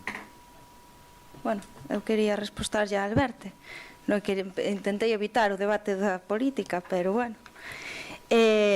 Porque claro, o Bloque acusa a Xunta de Galicia, espera que deixe, o uso político, partidista e carroñeiro que o PP quixo facer no medio dos peores incendios da nosa historia inadmisible. Claro, mentres a Xunta de Galicia coordinaba o sistema de emerxencias, o Bloque Nacionalista manifestábase, porque se ve que coas manifestacións se apagaban os incendios, máis fácil. É que a postura do Bloque nesta situación é sempre a mesma. Eu entendo que como oposición hai que criticar a actuación, porque en casos como o que se diron, estamos ante situacións novas e é difícil tomar decisións e os errores pódense cometer. Pero que dicir que é o Partido Popular o que fai un aproveitamento partidista dos incendios, me parece que é irrisorio procedendo de quen procede. Por outra banda, dicir que non estamos ante unha situación excepcional é curioso cando os incendios non só foron en Galicia. Os incendios asolaron Portugal, os incendios asolaron Grecia e os incendios asolaron moitos outros países europeos. É curioso que ao Bloque Nacionalista lle interese falar de cambio climático cando lle interesa e cando non, resulta que as condicións son sempre as mesmas. E o monte, é verdad, cada vez cultívase menos e cada vez hai menos aproveitamento do monte. En primeiro lugar, porque a xente que vivía do monte, a xente que vive da gandeireira, a xente que vive da agricultura, non sobreviven polos impostos que teñen. E porque existen leyes nacionales e leyes europeas que limitan o uso dos montes. Se fai uns anos, aínda recordo que o dixo unha veciña dun dos municipios, ti vas ao monte por unhas pinas para encender a lareira, ahora non podes ir, porque como te vexan coas pinas, multante. Porque os desbrozos dos montes están cada vez máis limitados. E debo dicir que é cada vez máis o Bloque Nacionalista Galego o que loita para que existan espazos protegidos nos que non se poden facer ese tipo de limpezas. Entón, que hai que mellorar as cousas, claro que hai que melloraras, que as situacións cambian, por suposto que cambian, e a isto ven a moción do Partido Popular. Non estamos exixíndolle a outras entidades. A proposta que esta moción recolle son instar á Xunta de Galicia. O punto 3 do que falas pon instar á Xunta de Galicia a mellorar os medios.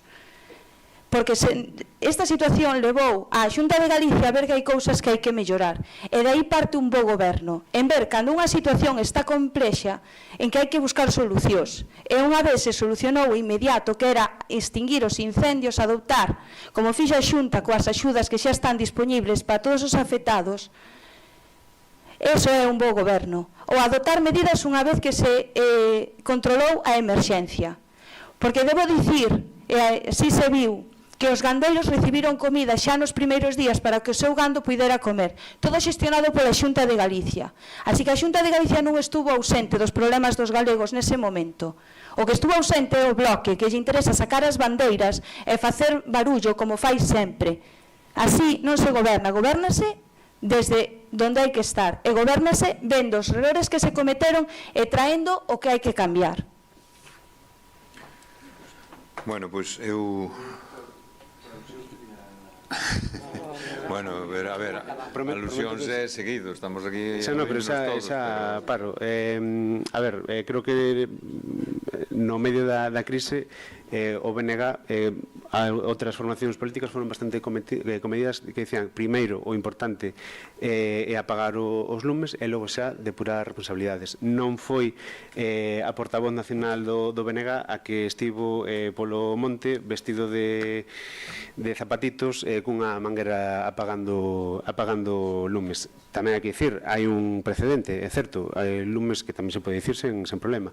Lumes de comezos do século XXI, 2006, que tamén foi ardeu unha gran parte unha área bastante grande afectada.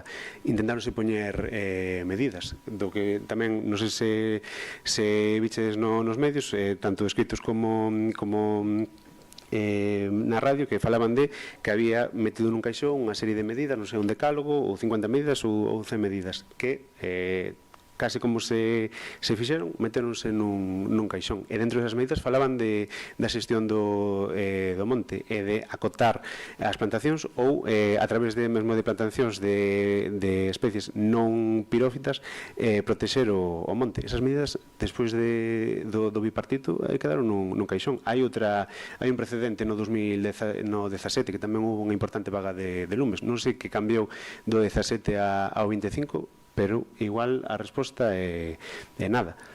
Entón, tamén ser un pouco, non sei, non faltaslle a verdade. Eu penso que os grupos da oposición estiveron á altura das circunstancias. Non sei até que punto o goberno, que é quen goberna, lle pode pedir a folla de servizos botar en cara a grupos da oposición que non estiveran en primeira liña ou facendo non sei que, porque non é a súa competencia. Quen goberna é o Partido Popular. Esa tamén vou pechar e non alongar este debate. Bueno, moi ben, moitas gracias a todos. Bueno, pois eu, mentre falaba estuve pensando que a veces... A ver, eu creo que vamos a facer unha cousa, cada un que vote, lóxicamente, o que queira. A nosa enmienda que se propón desde o Grupo Socialista é aceptar os puntos de acordo propostos polo Grupo Popular, metendo no punto 5 instar ao presidente da Xunta para que solicite ao Goberno de España a creación dunha base permanente da unidade militar, e logo incluir os puntos de acordo do BNG, todos, matizando no punto 3 que é demandar á Xunta a prórroga dunha moratoria, e despois que as contratacións de persoal se teñan feitas no punto 6, se teñan feitas entre xaneiro e febreiro, se admitan solicitudes de reinspección e se nos conceda ser Concello Prioritario. Aceptamos a 7 e incluímos tamén a 9, que é facultar a Alcaldía, Concellería, en quen delegar e tomar cantas decisiones. E non incluímos a 8. Entón, esa é a emenda que nos presentamos. Por lo tanto, votamos a emenda. Si se acepta a emenda... O que dicía que nos aceptamos todo, salvo eliminar o punto 8. Claro, pero a nosa emenda é quitar o punto 8. Nos propoñemos esa emenda. Nos que somos o grupo propoñente das emendas que se presentan, aceptamos a do punto 3 e o punto 6, pero non a eliminación do punto 8. Senón, votamos a original. Vamos a ver, perdón un segundo. Nos propoñemos unha emenda. A emenda é esa. A emenda é esa. E se vota. Como que non se pode votar? As emendas se poden votar. Hombre, se o grupo propoñente acepta a emenda. Non. Aquí hai un grupo propoñente que é o Grupo Popular e o grupo... Sí, pero tampouco se pode, vamos a decir, pervertir as mocións que presenta cada grupo. Se se presenta unha emenda e eu, como grupo propoñente, non acepto a emenda, se ten que votar a original ou a parte da emenda que se acepta. Porque senón podemos poñer aquí o que nos dé a gana. Bueno, eu creo que non é ilegalmente, pero mira, eu creo que a verdade é que estamos xa dedicando a isto demasiado tempo para temas un pouco fora de tempo. Vamos a ver. Entón, se queredes, votamos as mocións. Primeiro, propoñemos unha emenda. A nosa emenda é que... no do grupo do PP nos aceptamos o que se dixo, as 6 propostas do grupo do PP, e instando ao presidente da tal, e non aceptamos a exposición de motivos en completo, é dicir, solamente aceptamos as propostas. Esa é a primeira emenda. Entón, claro, Alberto, según esta teoría, ti non podes votar a emenda, que iso é o que me parece a min kafkiano. A emenda, nos emendamos a moción do Grupo Popular, entón ti non podrías votar a emenda do Grupo Popular, é que iso non é así. Pero eles non sabemos se aceptan ou non hasta que votemos. Entón, nos propoñemos unha emenda. Claro, pero iso estaba anunciando que non aceptamos a emenda na totalidade que presentamos. Bueno, pois daquela, nos agora vamos a propoñer unha emenda, que é a emenda que propoñemos á moción do Grupo Popular, donde aceptamos as 6 propostas con esos matices. Entón, vamos a votar todos, nós non sabemos que vai facer o Grupo Popular, non? Entón, ti vas a apoiala ou non vas a apoiala. Entón, o mismo pasaría ca túa moción. Podemos enmendala, e despois, claro, se ti votas, tamén pode votar o Grupo Popular. É que iso é o que estou explicando. Nos, se propoñemos unha moción conxunta, agora, eu non teño ningún problema en que se ti non queres ou se acepta todo ou non, pois non hai ningún problema. Se votan as mocións, xa está. Nos votamos, propoñemos como emenda a moción do Grupo Popular co matiz que dixemos no punto 5 de instar ao presidente da Xunta para que solicite ao Goberno de España a creación dunha base permanente. E, lóxicamente, non votamos porque non aceptamos a exposición de motivos no seu conxunto, aunque hai algúns aspectos que si estamos de acordo, pero, bueno, por non andar aquí liándonos con tal. Entón, votos a favor da emenda? Entonces hai 11 votos a favor da emenda da moción do Grupo Popular. Perdón, a moción da emenda da moción do Grupo Popular, sí. Ahora, enmendamos a moción do grupo do BNG. Volvo a repetir. Pero vamos a ver, nós podemos enmendar o que nos dé a gana. Para iso hai un pleno, e para iso o pleno decide por maioría, Alberto. A ver, é que eu creo que estamos discutindo algo que a legalidade eu non a domino, non sei o secretario se domina este tema, pero vamos a ver, nós estamos propoñendo unha emenda á túa moción, ti poderá aceptar ou non. Ti fixéchela pública hoxe aquí para que nos aprobemos ou non. Nos é toda a corporación. Podemos estar de acordo, por eso moitas veces o que facemos é pactamos entre todos antes de chegar a unha resolución final para entre todos poñernos de acordo e sacar unha por unanimidade. Entón, ti agora dices, eu a miña moción non quero que se emende. Bueno, me parece moi ben, pero nos podemos la propoñer. Entendes? E se nos agora aprobamos, ti quedas en minoría. É o que te estou dicindo. Poder, por exemplo, retirarla. Por exemplo, podería retirarla. A ver, esa é eu non sou, bueno, igual no pleno municipal levo pouco tempo, pero esas viví en suficientes procesos asambleares de debate de textos no tempo, bueno, desde hai anos. Eu estou propoñendo, desde o BNG, estamos propoñendo unha moción cunha exposición de motivos e unha proposta de acordos. Claro, o Grupo Socialista presentou unha serie de emendas que nos, en todo caso, o Grupo Propoñente, porque dicimos aceptamos a 3 que afectan o punto 3 e 6, pero non a do punto 8. Entón, o da moratoria do eucalipto e o de Seaga. Claro, pero nós non queremos retirar o punto 8. Se hai algún tipo de conflito en aceptar parcialmente a emenda, pois votamos o texto original. Se acepta esa emenda, se aceptas esa reenmenda, non hai ningún problema. Porque senón, o que me refiro é da igual que nos, o Grupo Popular, que estamos que hai unha maioría absoluta do PSOE, nos presentamos calquera moción, o Partido Socialista, grupo maioritario con maioría absoluta, fai calquer tipo de emenda e nos guste ou non, vamos a dicir, pasa rodillo e pon o acordo ao contrario do espírito da moción. Eu penso que é o mínimo, pois non sei, que quen propón ten a última palabra. Non sei se me estou explicando. Te entendo perfectamente. Claro, entón, vamos a ver. Para evitar, non sei... Vamos a ver. O traer unha emenda a un pleno quere decir que te sometes á decisión do pleno. Perdón, o traer unha emenda, o traer unha moción. porque o Grupo Popular, o Grupo Socialista trae unha moción e pode haber aquí compañeiros que estamos aquí no pleno que digamos, pois sí ou pois non. Entón, a emenda, pois pasa igual, é dicir, ti enmendas a moción.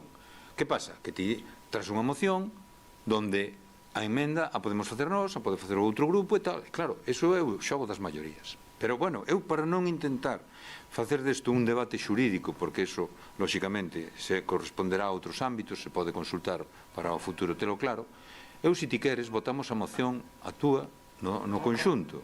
Nos propoñeríamos enmendar quitando o punto número 8. Ti queres manter o punto número 8? Pois daquela votamos a túa moción. Entón, todo o tempo que lle dedicamos a isto, pois o hubiéramos evitado desde o principio. É dicir, aprobamos a emenda da moción do Grupo Popular. Vale. Entón, agora falta votar a moción. Falta votar a moción do Grupo Popular. Agora vamos a votar, unha vez aprobada, porque aprobamos por, perdón que xa me perdín, 11-1. 11-1, non? O sea, a do Grupo Popular, emenda...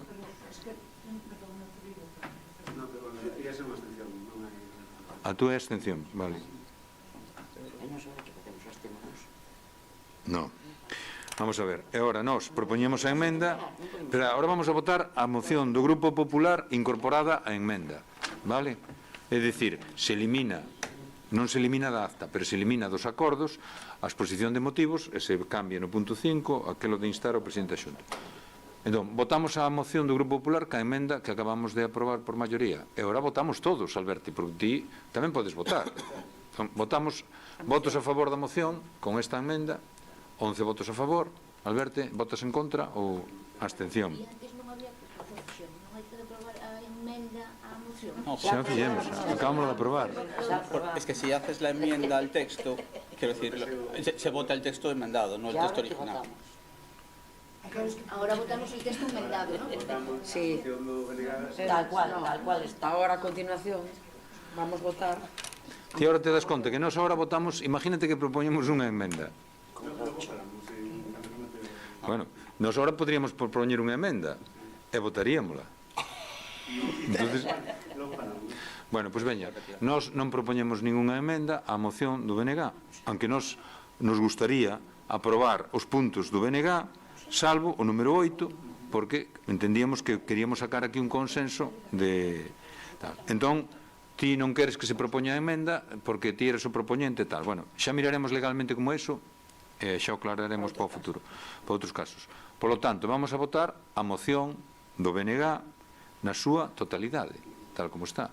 Vale? Non hai emendas. Vamos a votar a moción. Entón, votos a favor da moción do BNG, un voto. Votos en contra, 11 votos.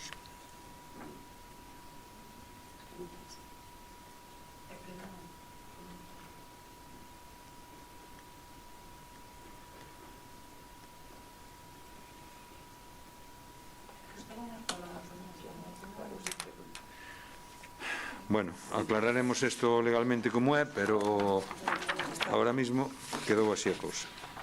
Polo tanto, xa tramitamos dúas mocións, vale? O punto 7.2 e o punto 7.5 xa están resoltos e agora vamos á moción 7.3, pero se me permitides un receso de un segundo vamos ca moción do 7.3, vale? Un segundinho.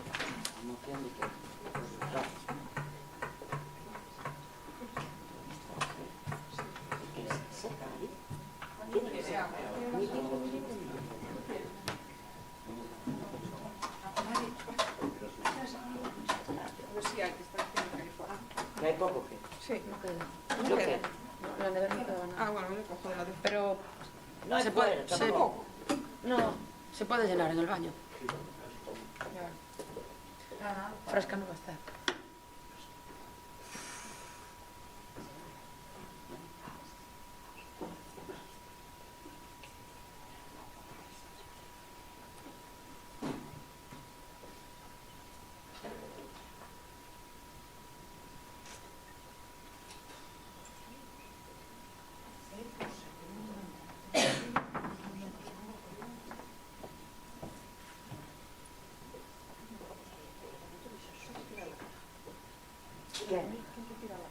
Ya.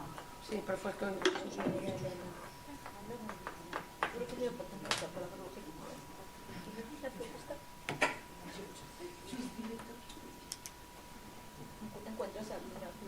Sí, sí. Pero me tenéis que dejar preparar. Hay el centro de reglamento de niño porque si... Claro.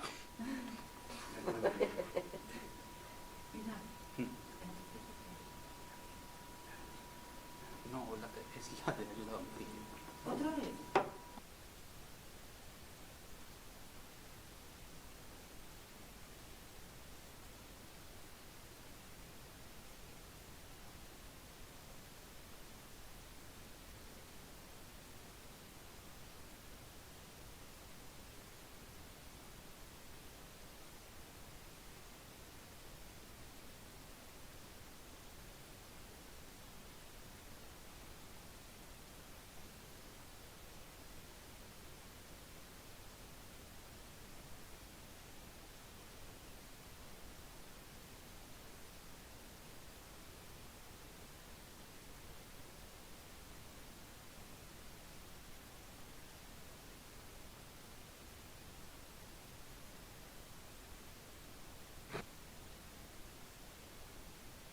Reanudamos a sesión despois deste minuto.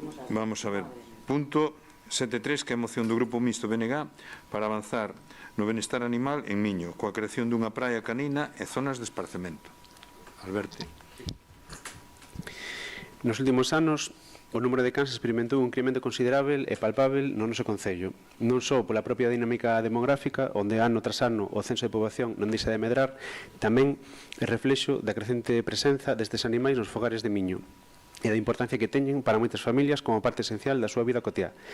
Esta realidade require unha adaptación dos espazos públicos e nas políticas locais para garantir un marco de convivencia equilibrado que favoreza tanto o benestar dos animais como o dereito da veciñanza a gozar dun contorno limpo, seguro e ordenado. Actualmente, quen convive con cans en zonas eminentemente urbanas enfróntase a dificultade de atopar lugares axeitados onde poidan exercitarse, socializar e desfrutar dun tempo de lecer sen restriccións excesivas nin riscos para eles ou para terceiros. A limitación do acceso ás praias restringe a posibilidade de desfrute responsável dun recurso natural que podería acoller zonas diferenciadas para usos compatíveis. Así mesmo, a ausencia de áreas específicas de esparcemento tanto no núcleo urbano de Miño como na zona residencial de Costa Miño obriga ás persoas propietarias a recorrer a espazos improvisados, non acotados e desprovistos de todas as medidas de seguridade. A creación dunha praia canina con acceso permitido durante todo o ano, xunto coa posta en marcha de áreas de esparcemento en puntos estratégicos do Concello, contribuiría a mellorar sustancialmente a calidade de vida destes animais e das persoas que os coidan, a ofrecerlles lugares seguros e acondicionados para correr, xogar ou descansar, promovendo, a vez, hábitos de detenza responsável e unha convivencia máis respetuosa entre usuarios do espazo público. Ademais, estas actuacións reforzarían a imaxe de Miño como un municipio comprometido co cuidado dos animais e sensível ás novas demandas sociais. Por iso, desde o BNG, o que propoñemos é habilitar unha praia canina en Miño con acceso permitido a cans durante todo o ano, seleccionando unha localización que combine boas condicións ambientais, facilidade de acceso e respeto pola biodiversidade costeira. Construir unha área de esparcemento canino no núcleo urbano de Miño e na urbanización de Costa Miño, dotando de balado, elementos de sombra, puntos de auga, mobiliario e dispensadores de bolsas para a recollida de excrementos. Incluir estas actuacións no orzamento municipal ou ben procurar convenios, axudas e subvencións de outras administracións que permitan garantir a súa execución no prazo máis breve posible. Desenvolver unha campaña informativa sobre o uso responsable destes novos espazos e sobre a importancia de manter limpos os lugares públicos, favorecendo unha convivencia armónica entre toda a ciudadanía. Xa por último, facultar a alcaldía e a concelleira en quen delegar a toma de cantas medidas foren necesarias para cumprir estes acordos. Moi ben, moitas gracias. Sí. Tema. Bueno, eu teño que decir que a ordenanza de praias que se aprobou neste Concello no ano 21 únicamente proíbe o acceso de cans destes animais ás praias, é dicir, poden acudir ás praias todo o ano, pero salvo do 1 de xuño ao 30 de setembro, salvo a Playa da Alameda ou as dunas da Playa Grande. Fora destes casos, os cans teñen habilitado para acudir todo o ano ás praias. Limitar unha playa, por outro lado, somos un concello moi rural, o hábitat natural, e ademais cando se retratou a ordenanza de praia estivos en conta que o hábitat natural deste tipo de animais son os montes, que nós afortunadamente temos ben deles, e augas dos ríos. Nós temos 2 ríos nos que se poden refrescar, como é o Xarío e o Axoi. Por lo tanto, agora mesmo non vemos necesario este acordo, e máis estás propoñendo estás facendo unha moción para unha gran ciudade.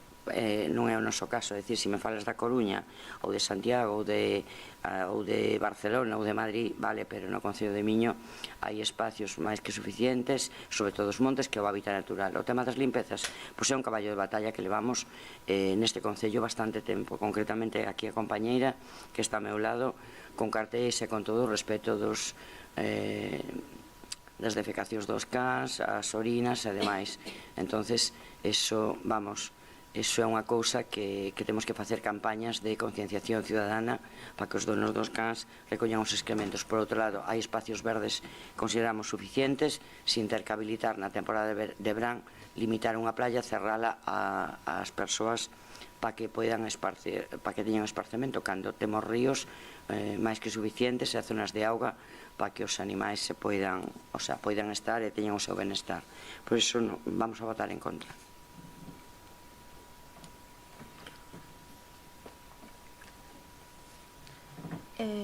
Bueno, nós neste caso ímonos a abster. É verdad que sería ideal ter unha praia canina e Miño. Tamén é certo que a proposta do bloque é un pouco ambigua, porque non concreta onde a faría, porque como sinala Emma, é verdad que casi todas as nosas praias son moi turísticas, co cal sería a dificultade de delimitar cal é a máis apropiada para que poidan, tendo en conta que non valen todas as praias, para que este calificada como praia canina. Por outra banda, en canto ás áreas de esparcemento canino, no núcleo urbano non sei onde se podería facer realmente, e en canto á urbanización Costa Miño xa os hai. É verdad que non están mantidos, eso xa vai por outro lado, pero sí que é verdad que existen as áreas caninas en Costa Miño. É por iso que nos imos a abster. É unha proposta interesante, pero bueno, creemos que lle falta a precisión suficiente para poder apoiala. Moi ben, gracias. Alberto. Sí, o sea, por centrarme nos dous grandes puntos, que é o acceso á praia durante o verán ou durante todo o ano e as zonas de esparcemento. Se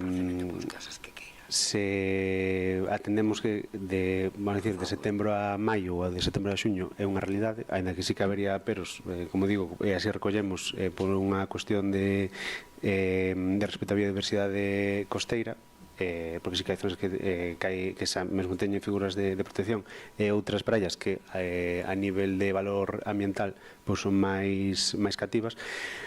Sería dar un paso adiante. Sí que falase de que esta moción ou esta proposta sería para unha grande cidade, con todo o respeto, non sei se Cabanas ou Outes entrarían na consideración de grandes cidades, pero sí que teñen espazos habilitados para cans. No caso de Outes, dentro de todas as praias que hai unha enteira delimitada. No caso de Cabanas teñen unha parte da praia delimitada, e creo que a experiencia é bastante boa. Sí que se respeta bastante que zona para cans e cal non, e de aí que nos facíamos mención a usos compatíveis. Non é restrictivo no uso, senón usos compatíveis.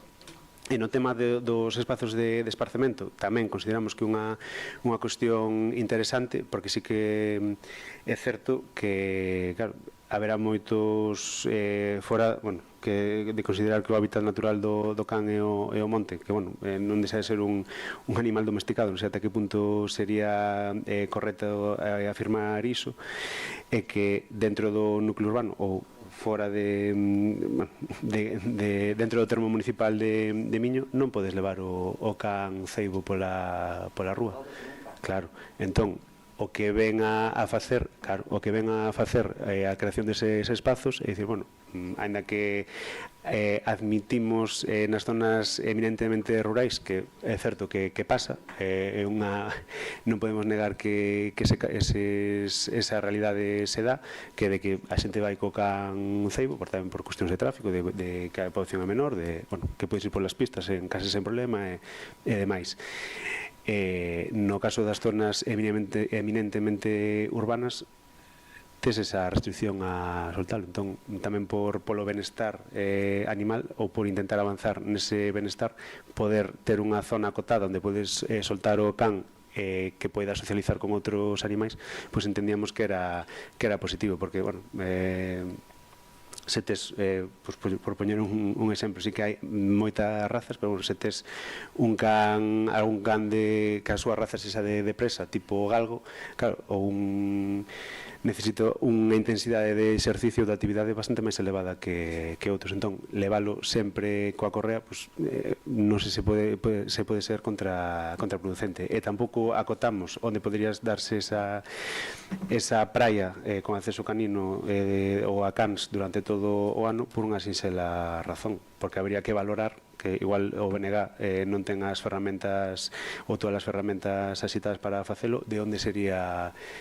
asitado facelo. A min se me pode vir á cabeza dentro da praia de Marín, polo tamaño que ten, usos compatibles, repito, ou na praia da Ribeira acotar unha parte fora da zona afectada de Rede Natura, por exemplo, facelo contra o Porto. Entón, son cuestións que sí que hai que, penso eu, que sería positivo valorar, e que a veciñanza de Miño sí que penso que recibiría ben, porque penso que aquí hai unha cuestión transversal que falamos antes de sesgos políticos, pero bueno, é unha cuestión transversal que penses o que penses, moita xente ten can na casa. Entón, bueno, que non queda aí nun caixón esta proposta, entendemos eso, que é positivo e non habería problema en levar a cabo nun futuro non inmediato, pero sí cercano. Moi ben.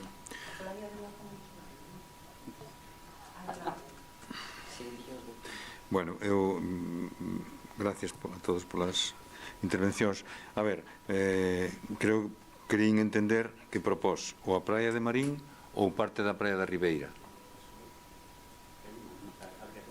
Habría que valoralo. Pero ti non propós entón ningún sitio concreto onde os cas poidan andar así socializando e tal. Eso non, foi o que dixo. Bueno, entón, claro, a cuestión é, ti dices que se faga esa proposta, ti fas a proposta, pero depois o goberno, cando elixe unha praia, van vir os dali e vanche dicir porque elixiches ese tal. Ti non te mollas a decir cal propós. Pois é interesante, espera. Iso é interesante, saber cal propós, como esa playa onde os cas poideran estar aí, non?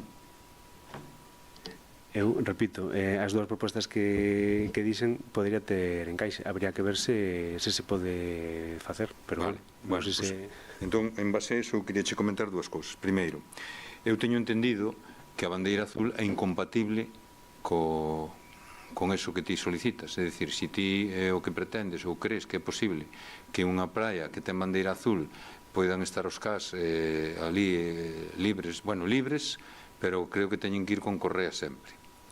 Entón, se teñen que estar aí libres, pois perderíamos a bandeira azul. Entón, habría que pensar a que bandeira azul poderíamos renunciar.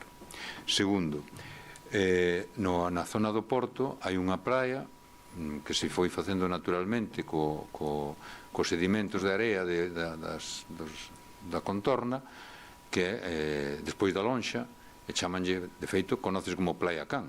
É dicir, que é unha playa onde ali vai a xente libremente e tal. Eu creo que é un espacio bastante aberto, moi limpio, ademais, a verdade que é moi limpio. Eu vexo bañarse ali a persoas, vexo bañarse ali a persoas que están con cans e tal e cual, é verdade que están soltos por ali. Eu, a verdade que paseo moito por ali, eu digo porque paseo bastante por ali, e vexo que disfrutan e tal. Bueno, pois eu creo que hai un espacio. Non se pode decir que non hai un espacio no municipio de Miño para eso. Emma decía que hai espacios naturais, non? As beiras dos ríos, hai bastantes zonas verdes, zonas de monte, tal e cual, que tamén hai sendeiros forestales, estes forestales que acaban de limpiar agora os de Seaga e tal, que son camiños forestais, pois tamén se pode transcurrir por ali tranquilamente e tal. Que pasa? Que eso sí, o dono do can ten que cumprir unha serie de condicións. Unha, levar o can atado, e dúas, recoller os excrementos. Recoller os excrementos tamén, hoxe en día, creo que se reclama, se pide que se leve unha botella para minimizar o efecto dos orines, porque moitos cans van a facer pis no portal de non sei quen, non sei canto, e o dono do can debería de levar unha botella con un líquido para poder limpiar eso. E logo, xa algo que para mí me parece básico é que se limpien os excrementos, que, por desgracia, por toda a vila nos encontramos excrementos por calquera esquina pola que vayamos. Entón, efectivamente, nos estamos solicitando, porque o can non ten culpa o que leva o can. Entón, o que solicitamos é un pouco de civismo, un pouco de respeto aos demais ciudadanos, porque a veces vas despistado e te encontras con pisar cousas que non che gustaría. Aquí, como decía Emma, nas ordenanzas que se aprobaron, os cans poden estar en todas as praias, menos na praia da Alameda e nas dunas da Praia Grande, todo o ano, excepto do 1 de xuño hasta o 30 de setembro. Entón, eu creo que non se limita totalmente, eso podese facer.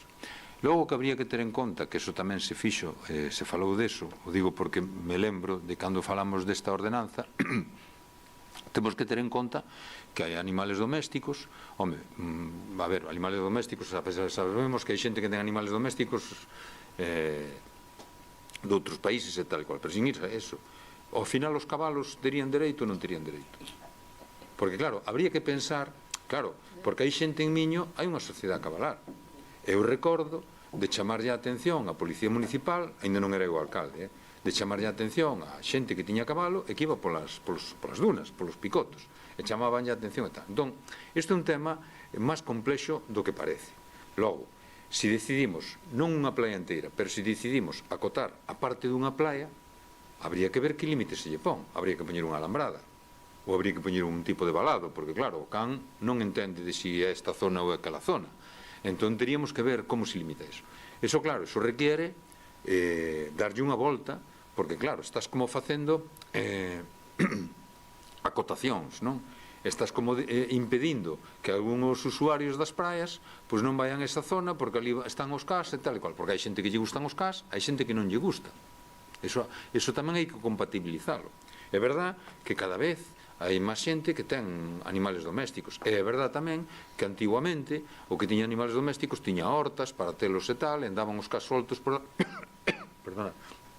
polas hortas, pero hoxe cada vez hai máis xente que ten animales domésticos e están nun piso. Entón, claro, necesitan salir. Eso, creo que todos estamos de acordo. O que pasa é que temos que ter moito cuidado en facer limitacións.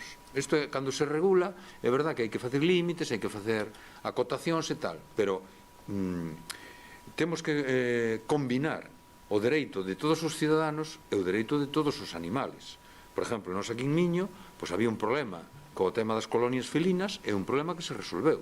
E se está facendo, é dicir, non se pode dicir que aquí non hai unha sensibilidade polo tema dos animais. Sí que hai unha sensibilidade máis importante porque estamos invertindo unha cantidad de diñeiro en eso.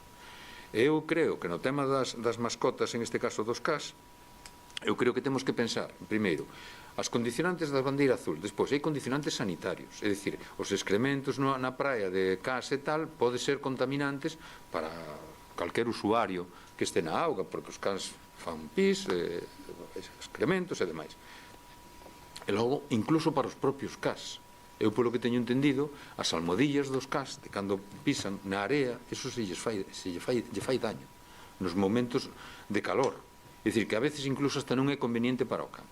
Isto, hombre, necesitará dun estudio en detalle, analizando, pois eu que sei, habrá que falar con veterinarios, habrá que falar con xente experta, que lóxicamente sea obxectiva, e con eso se poden ir determinando medidas. Pero, acotar zonas, eu creo que hai unha zona perfectamente delimitada, que non necesita nin valado nin nada, que é a playa esta que digo é unha zona portuaria. E ten acceso todo o mundo, totalmente, podes aparcar facilmente, podes levar o can e tal. Eu creo que en Miño nadie se pode queixar. A min outro día unha señora me decía eso, de a ver cando habilitábamos un espacio na playa. Eu lle dixen, oye, mira, hai esta playa allí e tal. E me di, pues yo non sabía que existía esa playa allí. E pues mire, pode ir usted ali cando queira, todos os días do ano.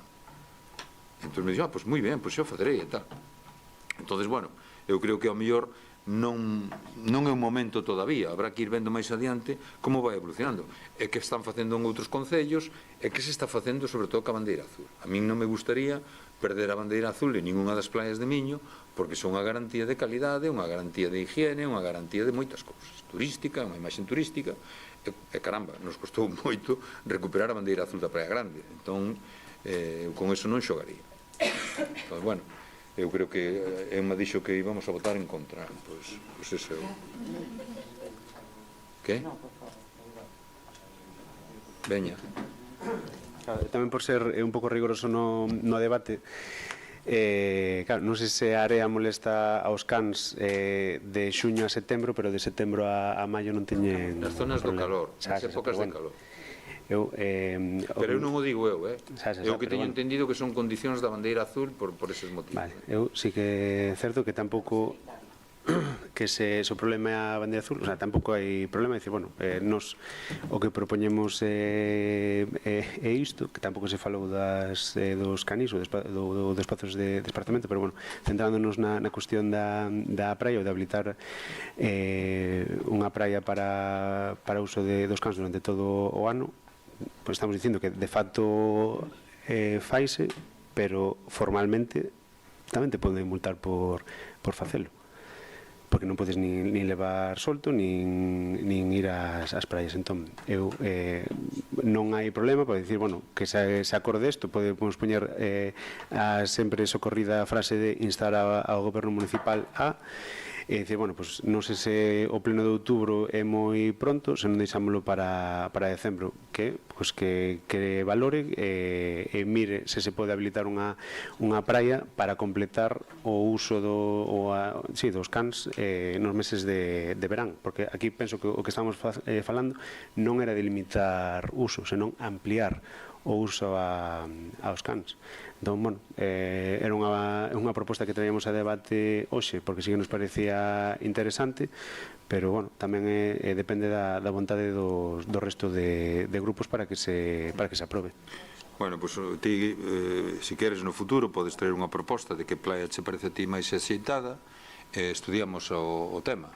Nos en iso non estamos, nos estudiar sempre estamos dispostos, pero, bueno, hai que facer unha proposta concreta, non xenérica, así, creo que Fátima chamaba ya ambigua, hai que dicir, bueno, pues nos propoñemos que sexa esta praia, entón, bueno, pues estudiamos se aí se pode facer eso, non se pode facer, habría que mirar, e sobre todo tendo en conta, xa digo, estos condicionantes de bandeira azul, estos condicionantes sanitarios, que xa digo, eu non son veterinario, nin conozco a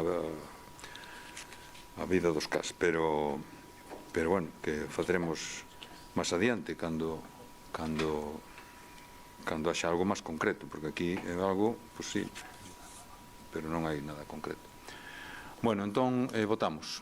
Votos a favor da moción do Grupo Mixto BNG, un voto a favor, votos en contra, 7 votos en contra, e abstencións, 4 abstencións. Bueno, pois queda rexeitada a moción.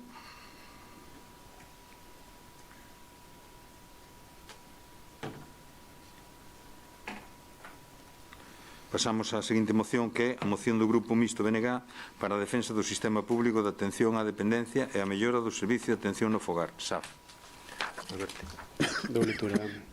O sistema público de atención á dependencia en Galiza está a sufrir un preocupante proceso de desmantelamento, como ven denunciando insistentemente o BNG no Parlamento galego. Lonxe de garantir os dereitos das persoas dependentes, a política da Xunta de Galiza, baixo o goberno do Partido Popular, está centrado nun modelo existencialista e privatizador que empobrece o servizo público e devolve os cuidados ao ámbito doméstico, recaendo maioritariamente sobre as mulleres. Na actualidade, máis de 2.000 persoas en Galiza agardan pola valoración da dependencia, duplicando o tempo que marca a propia lei de dependencia. A media de espera sitúase nos 361 días, o que fai de Galiza a cuarta comunidade con maior atraso para acceder ás prestacións. Ademais, Galiza é o territorio que menos inviste por persoa dependente, 1.317 euros ao ano frente aos case 2.000 da media estatal, e moi lonxe dos 2.900 euros que inviste o goberno vasco. Este infrainvestimento tradúcese en recortes de servizos esenciais, sustituídos por axudas precarias que non garanten o dereito das persoas maiores e dependentes. No primeiro semestre de 2025 2005 o Servizo de Axuda no Fogar perdeu 1.026 persoas usuarias e os centros de día case 3.000, mentres as axudas asistencialistas incrementáronse en máis de 6.000, cunhas cantidades que non superan os 400 euros mensuais, menos da metade do salario mínimo interprofesional. O recorte orzamentario destinado ao SAF é especialmente grave. Só nos últimos 2 meses a Xunta retirou 17 millóns de euros deste servizo, 12 millóns en xuño e 5 en maio. O SAF está ao bordo do colapso por falta de financiamento, como veñen denunciando os concellos, a FEGAM e o propio BNG. No último pleno do Parlamento, o Partido Popular votou en contra da proposta do BNG para elevar o financiamento do SAF a 20 euros por hora, unha medida fundamental non só para garantir unha atención digna ás persoas usuarias e unhas condicións laborais xustas para as traballadoras, senón tamén para aliviar a carga económica que os concellos están a asumir por unha competencia que lles é impropia e que a Xunta non financia de maneira responsável nin suficiente. Por primeira vez, hai máis persoas dependentes en Galiza pagando unha residencia privada que ocupando unha praza pública ou concertada. Máis de 7.400 persoas reciben unha axuda de entre 361 e 420 euros ao mes, mentre o custo medio dunha residencia supera os 2.000 euros. Isto facilita que empresas privadas absorban as axudas públicas e incrementen os prezos, vulnerando o dereito fundamental. O modelo do Partido Popular persigue 2 obxectivos: devolver os coidados ao fogar e que o suman de novo as mulleres. Segundo datos da propia Xunta, o 82% das persoas coidadoras no domicilio son mulleres que, en moitos casos, teñen que renunciar á súa vida laboral para atender a familiares dependentes. Fronte a estas políticas regresivas, o BNG reafirma o seu compromiso con un sistema público de coidados que garanta unha vellez digna e os dereitos das persoas dependentes como parte fundamental do estado do benestar. Ante esta situación, é imprescindível que o Pleno desta Corporación se posicione en defensa do sistema público de atención á dependencia e exixa á Xunta de Galiza un cambio radical nas súas políticas. Por todo iso, o que propoñemos é instar a Xunta de Galiza a reverter de maneira inmediata os recortes no orzamento do Servizo de Axuda no Fogar, garantindo un financiamento suficiente para cubrir as necesidades das persoas usuarias e mellorar as condicións laborais das traballadoras, elevando o financiamento por hora até, como mínimo, os 20 euros. Exixir á Xunta de Galiza a reducción dos tempos de espera para a valoración de acceso ás prestacións de dependencia, garantindo o cumprimento dos prazos legais. Reclamar á Xunta de Galiza un incremento sustancial do investimento por persoa dependente ata acadar como mínimo a media estatal, co obxectivo de reforzar a rede pública de atención. Instar a Xunta de Galiza a abandonar as políticas privatizadoras e asistencialistas, priorizando o reforzo das prazas públicas e concertadas en residencias e centros de día e garantindo o dereito a unha vellez digna. Manifestar o compromiso do Concello de Miño coa defensa do sistema público de atención á dependencia como piar fundamental do estado do benestar e dereito esencial da ciudadanía. Dar traslado deste acordo á Consellería de Política Social da Xunta de Galiza aos grupos parlamentarios do Parlamento Galego e a FEGAM. E xa por último, facultar a Alcaldía e a Concelleira en quen delegar a tomar cantas medidas foren necesarias para cumprir estes acordos. Moitas gracias. Moi ben, moitas gracias. Emma, sí. Vale. Bueno, o Servicio de Axuda no Fogar é un servizo que todos sabemos que prestan os concellos, pero o seu financiamento e o recoñecemento dependen da Xunta de Galicia. Vámonos centrar o que é o noso Concello, porque se falamos de tramitación, a Xunta comprometeuse a axilizar os trámites de dependencia e discapacidade para maiores de 80 anos dende 1 de xaneiro do 25. En marzo do 2025 presumíase un gran avance, de feito saliu en prensa Galicia acelera o reconocimiento de dependencia e discapacidade con un 60% máis de resoluciones. El plan de simplificación de trámites activado en enero ha permitido ya resolver máis de 8.000 expedientes e prevé alcanzar 20.000.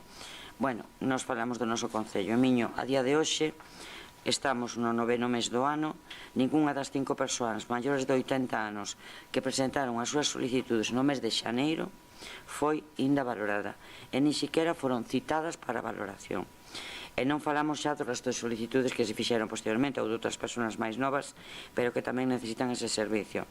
E aquí a media, ti falabas dun ano, aquí a media son 18 meses para unha resolución, polo tanto está claro que o servicio non funciona. Se falamos de financiación, pois tamén é un servicio que está afogando os concellos, porque a administración local non ten por que asumir isto, xa que a financiación lle compete íntegramente á comunidade autónoma. No acordo firmado o 22 de outubro do 21 entre a Consellería de Política Social e a FEGAM, acordouse actualizar as tarifas fixando o precio en 12 euros hora dende 1 de xaneiro do 24 hasta o 31 de diciembre do 24. A día de hoxe, o precio siga a ser o mismo a pesar do incremento dos salarios do persoal laboral. o que obriga a sacar novas licitacións con precios hora actualizados, obriganos a nós, aos concellos. Isto sempre a costa dos pagos que fan os concellos, claro, que teñen que esforzarse para non deixar tirados os veciños asumindo un servicio como que é tan necesario para a nosa poboación. É certo que a Xunta o 10 de xuño do 24 dixo que se comprometía a revisar a aportación do Goberno galego á financiación do servicio de axuda no fogar, pero a pesar deste anuncio, hai máis dun ano, no caso de Miño, concretamente, a nova licitación que se fixo vai supoñer un incremento dun 20% do custo do servicio nas arcas municipais, sen que a Xunta isto lle preocupe, que xa que teria que asumir o coste real do servicio. Polo tanto, estamos a favor e votaremos a favor porque se manden as propostas que planteas.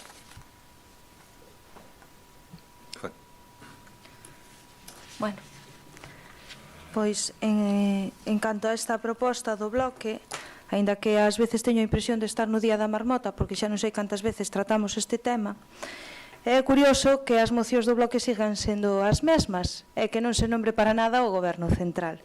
Pois ben, é certo que os concellos teñen que facer un esforzo económico para cubrir a financiación do SAF, pero tamén é certo que na actualidade a Xunta de Galicia incrementou o 24% con respecto á situación anterior. Neste momento están inmersos nun proceso de negociacións co presidente da FEGAM para desenvolver e mostrar o compromiso de seguir incrementando o financiamento do servicio, que ten cada vez máis usuarios, en as que volva a mostrar o seu compromiso para acordar un acordo que sexa beneficioso para a cidadanía. Pero a confianza está en que o Goberno de España tamén se implique na mellora deste financiamento deste servicio e da dependencia no seu conxunto, cumprindo o disposto na lei. É dicir, tras 2 décadas da aprobación da Lei de Dependencia, o sistema segue a ter eivas. A principal ten que ver co problema de financiamento, que Galicia leva denunciado dende hai moitos anos. A lei fixa que o gasto dos servicios e prestacións debe asumirse ao 50% entre as comunidades autónomas e a Administración Xeral do Estado, algo que nunca sucedeu e que actualmente segue sen corrixirse. O crecente esforzo inversor por parte da Administración autonómica e tamén da local para atender a veciñanza non ten a mesma correspondencia por parte do Goberno Central. Deste xeito, recoñece o propio Ministerio de Dereitos Sociais, Consumo e Agenda 2030, na memoria de análisis do marco normativo da Lei de Dependencia. La financiación originalmente planteada por la memoria de la Lei de Dependencia no se alcanzó ni en términos absolutos ni en términos relativos al cumplimiento del objetivo de financiación del 50%. Esta é unha cita literal dun documento presentado ás comunidades autónomas a comezos de marzo no pleno do Consejo Territorial Servicios Sociales e Dependencia. É dicir, o Goberno de España reconoce que non achega o que debe chegar por lei.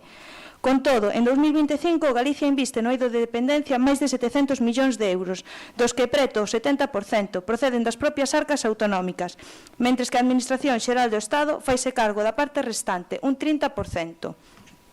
No caso concreto da nosa comunidade autónoma, as achegas ao sistema de atención á dependencia por parte do Goberno de España redúcense dun ano a outro, ao pasar do 40% en 2023 ao 34,9% en 2024, o que provoca que a débeda acumulada coa nosa comunidade nesta materia supere os 2.500 millóns de euros.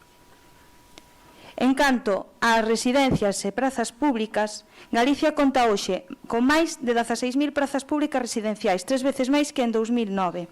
A esta cifra sumarase este mesmo ano outras 450 prazas públicas de atención a maiores. E seguirase incrementando esta oferta de maneira progresiva coa creación a través do plan de investimentos de 650 novas prazas en residencias e centros de días municipais. Volvo a insistir. Isto parece o día da marmota. Non sei cantas veces tratamos este tema e as mocións siguen sen contemplar a débeda que ten o Goberno Central.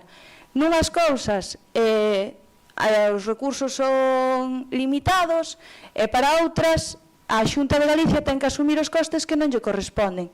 Comparar co Goberno Vasco é un absurdo, cando todos sabemos que o Goberno Vasco ten o seu propio sistema de financiamento, o mesmo que vai suceder con Cataluña, e que pagamos o resto dos españois. Pois ben, isto é o que temos en Galicia, un goberno central que se desentende dos servicios que ten que cumprir e que ten unha débeda de 2.500 millóns coa comunidade autónoma. Pero o bloque nacionalista segue empeñado en que é a Xunta o que ten que poñer os cartos. Non, exixídelle ao voso socio que pague os cartos que lle debe a Galicia. Ben, moitas gracias.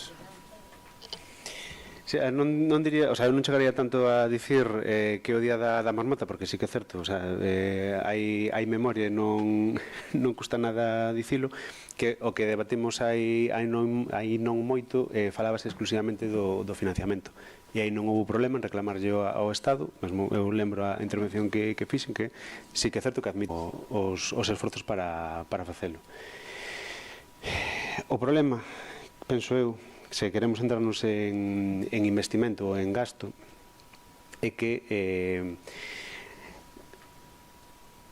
podemos dicir que non hai problema en que unha tarefa pendente non só da Xunta de Galiza, eu penso que de todas as galegas, é reclamar o que lle corresponde á ciudadanía, porque hai uns gastos que sí que é certo que teñen que asumir.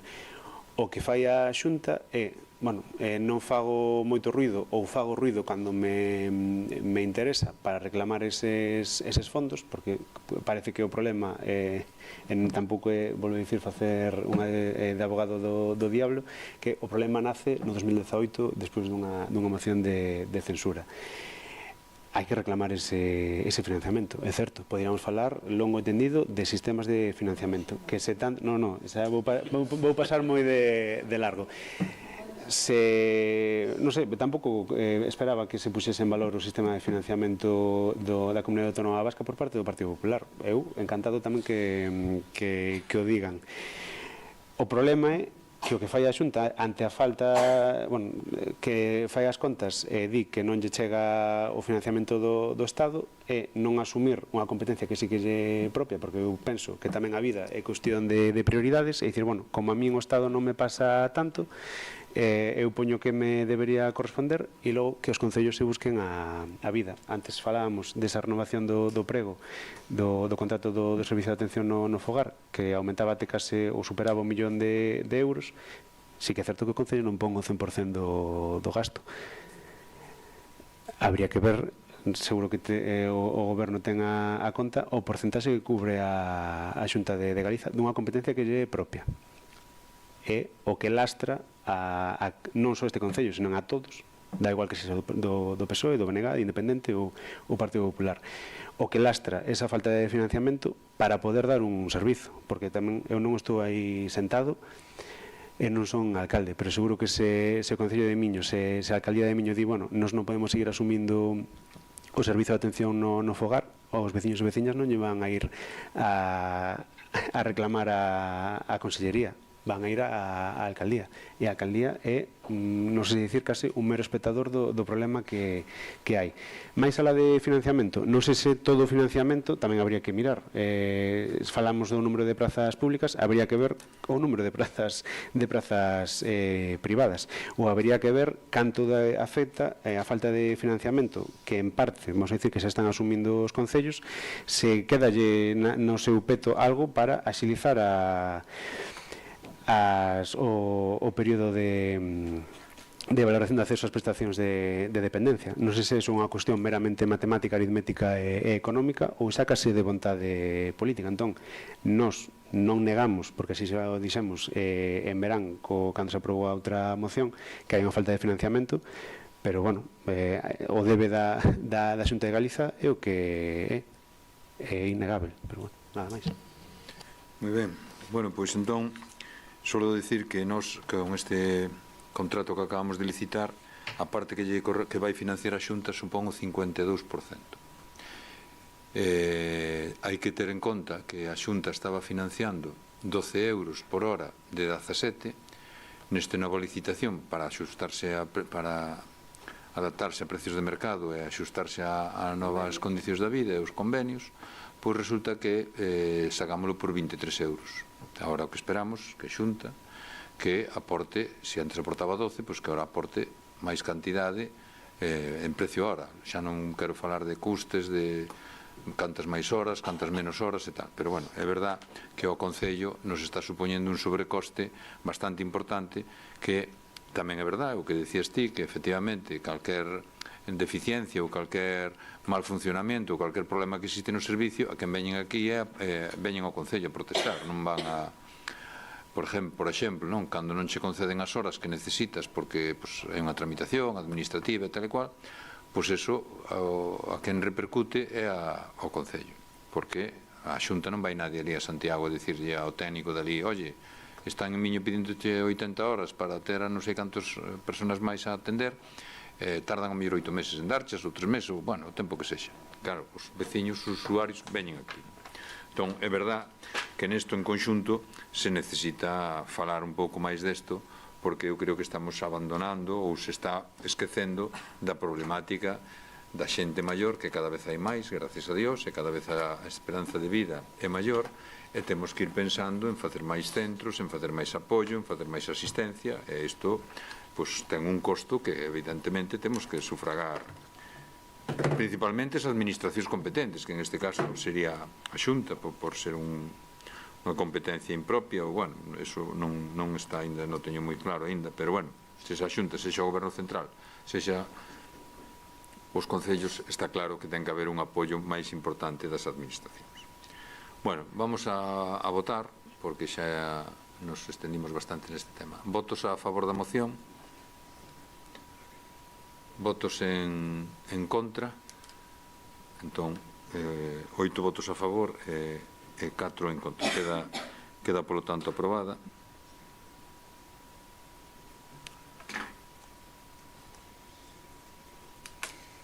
Vale. Pasamos, entón, a informes do equipo de goberno, que non hai ningún, e rogos e preguntas. Empezamos polas rogos e preguntas, polas do Grupo Popular. Si queredes, polos rogos. Sí, pois veña, Fátima, si queres, lees ti os 3 rogos e logo fai Alberto e os seus. Creo que Alberto non sei se presentará. Non presentache rogos, non? Presentache rogos ti, non? Vale, pois entón Fátima, vamos. Xa son varios os meses no que o valado de madeira que se atopa nas inmediacións do mirador da antiga estación de tren se atopa sinalado pola policía local dadas malas condicións que presenta.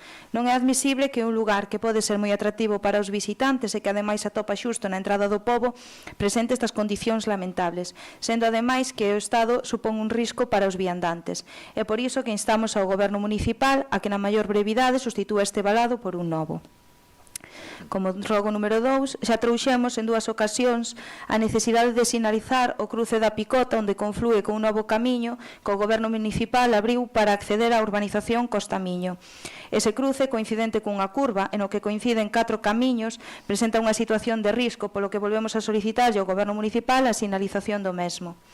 E o terceiro rogo é habitual atopar nas parroquias e no mesmo pobo sinales tiradas ou torcidas e incluso sinais que desaparecen.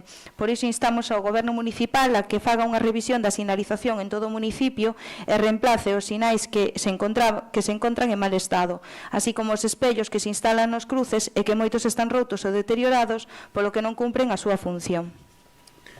Ben, ti comentas ti? Non, eu... Bueno, vamos a ver, respecto á primeira, as vallas sí que xa está, bueno, o Concelleiro de Obras está traballando en eso, o que nos leve ultimar o contrato e sustituílas, porque como ben viste xa sustituímos todas do outro lado as vallas. Respecto ao pintado do cruce da Picota, creo que se vai facer nestes días, non, Fran? Vai a facer nestes días. E despois a revisión das sinais tiradas ou torcidas, que é certo, ou que nos las rouban, porque desaparecen en algún sitio varias veces, nos non podemos ter os de obras vixiando eso. É verdad que os veciños a veces non lo transmiten, pero intentaremos decirlle á policía local para que estén pendientes de que fagan esa revisión, porque nos non temos capacidade para ter os obreros paseando o pueblo cando teñen tantísimo traballo e temos unha escaseza de operarios municipais. Sí, bueno, pois eu aquí destacar o do vallado que antes o comentaba, o valado ese que hai ali na Rúa Barrosa, que, bueno, pois é verdad que debería evitarse cando se fai unha obra deste tipo de intentar poñer barandas de material máis ríxido e que non sean tan fáciles de estropear, porque a madeira se estropea, sobre todo aquí en Galicia, cada vez máis. Despois, con respecto ao cruce, se vai a facer, se dice, e logo, con respecto aos espellos, hai que pensar que, a ver, a forma de redactar tamén é importante, porque cando se dice aquí como así como os espellos que se instalan nos cruces, e que moitos están rotos ou deteriorados. Non é mesmo dicir moitos están rotos ou deteriorados que dicir e algúns están rotos ou deteriorados. É dicir, a forma de expresarse tamén leva unha intencionalidade, evidentemente, claro. Cada un busca como enfocar mellor o tema. Bueno, aquí non é exacto. É dicir, hai espellos que están rotos ou deteriorados que son espellos privados, que solicitaron autorización para poñelos e polo que sexa os teñen que cambiar os que os puxeron, pero non son públicos. É dicir, hai algúns que son públicos e hai outros que son privados. Normalmente os públicos están postos en salidas de lugares de cruces, de camiños ou tal, pero hai xente que ten o seu chalé ou a súa casa e quere ter un espello enfrente porque cando sale do seu garaxe poden vir coches, ese é un espello privado. Piden autorización para poñelo e se lle concede e xa está. Por iso que a veces non confundamos os espellos privados cos públicos. Bueno, pois pasamos ás preguntas. Preguntas do Grupo Popular, que son 5 preguntas. Ben, todas xuntas, Leo. Como queiras. Ben. Pregunta 1. Con data 4 de setembro de 2024 aprobouse polo Pleno a solicitude da subvención de pos adicional para a renovación do Parque Infantil de Bemantes. Sacada a licitación a obra no mes de agosto, o prazo de presentación de ofertas que foi ampliado rematou o 3 de setembro deste mes. Dado que nas últimas licitacións moitas quedaron desertas con relación a esta obra, presentáronse ofertas para a súa execución. Sí, presentáronse 7 ofertas. Aí van a ler todos. Vale, perdón. Bueno, xa queda contestado, non? Ou queredes, bueno, ben, sí. Número 2. No mes de maio, na rúa Condomiñas abriuse un burato polo que preguntamos no último pleno. A resposta naquel momento foi que se arranxaría cando se soubese o motivo do afundimento. Xa se realizaron actuacións nesta rúa, sábese cal foi a orixe deste burato e no caso de que sexa así, que medidas adotaron para que non se repita. Número 3, como xa é habitual, son constantes as notas de reparo por contratos que están caducados. Este é un tema que xa trouxemos moitas veces ao Pleno e que o Goberno Municipal respostou que se ían sacar a licitación. Sendo que este Pleno non tivo polo momento novas destes trámites e xa comezamos o curso político en que estado se atopan estas actuacións. Número 4, neste verán foron reiteradas as queixas dos veciños pola falta de limpeza dos camiños de titularidade municipal. A limpeza este ano iniciouse moito máis tarde que outros anos e non se fixo de maneira completa. A que se debeu esta falta de previsión na limpeza dos camiños municipais? E número 5, na resolución da Alcaldía de 16 de xuño, dase conta da renuncia dunha subvención da Secretaría de Estado de Turismo para Camiño Inglés de Ferrol, o Camiño Familiar Intelixente e Inclusivo. A subvención de 85.000 euros foi desaproveitada polo Goberno Municipal e a renuncia supuxo ter que aboar xuros de mora por importe de 4.891,14 euros. Tal foi o motivo polo que non se realizaron as actuacións previstas con estas actuacións e, por tanto, de ter que renunciar á subvención. Moi ben. Pois veña, entonces contestas ti. O burato da rúa Condomiñas, é certo que se inspeccionou, mirouse se había escorrentía non as hai, e o burato volveuse a tapar. Pero realmente non sabemos se volverá a fundir. O sea, non sabemos se isto volverá a pasar, porque é certo que se examinou por Espina, por os de obras, e incluso por urbanismo, non se sabe, porque ali escorrentías non hai, que é o que pensábamos que podía haber. En cuanto ás notas de reparo dos contratos, ahora mismo, as actuacións de trámites para contratos en licitación, como ben sabedes, estado de auga e saneamento, que xa se levou a 2 plenos, traerás en breve a limpeza de edificios e locales e o contrato de zonas verdes. Estamos traballando no de lixo e no de limpeza viaria, como os máis importantes. En cuanto ás limpezas de camiños, este ano fixemos 3 limpezas. É certo que habería camiños, pero a planificación foi a mesma de outros anos. Non nos fixeron 3. Non. Estánse facendo a quinta ahora. Estánse facendo a quinta, bueno, por lo menos o que tiña constancia por lo menos de 3. Pero non sei porque... Si queres añadirlle? Non, engado eu este tema, vamos a ver, isto é un tema interesante, porque a limpeza de camiños, como sabedes, é un contrato que leva vigente desde fai bastantes anos, que está ou vencido ou a punto de vencer. Estamos falando dos taludes, vale, dos camiños. Sí, dos camiños. Entón, o que ten establecido a empresa contratada é cumplir, lóxicamente, como non pode ser de outra maneira, o contrato e máis o pliego que no seu día sacou o grupo que estaba no goberno, que era o grupo do PP. Sacou un pliego onde poñía 3 cortas ao ano. Cando nos chegamos ao goberno, sumimos o goberno, nos dimos conta, vimos que efectivamente que eran insuficientes, e o que pactamos ca empresa, lle pedimos á empresa que aumentara as cortas. Está facendo 4 ou 5 cortas anuais. E a empresa non sigue ningún criterio de primeiro a este ou primeiro a aquel. Ten unha ruta, esa ruta é a ruta que repite todas as veces. Empeza nunha parroquia, sigue pola do lado, sigue pola outra, e iso vai girando así todo o ano. O que pasa que a veces hai xente que, claro, polo que sea, este ano ademais creceu por o calor, pola choiva, que foi intermitente cada 2x3, creceu bastante máis a erva. Eu, diante da miña casa, teño un balado de erva ali e tal, e cando o vexo, pois tamén me cae alma ao suelo, pero vexo que ao final ven o trator, pasa por ali, pasa polas outras e tal, e vai para as outras, e cando acaba pola ruta toda, volve a vir pola miña casa. Pero iso é sempre así, desde que se fixo o contrato. Agora, se o Grupo Popular no contrato e no pliego estableceu 3 cortas anuais, eso habría que preguntarse por qué, cando vemos que efectivamente é necesario facer máis. Nós agora, cando saquemos o novo pliego, efectivamente teremos que contemplar poñer algunha corta máis que as 3 que se fixo. Non sei se falabades tamén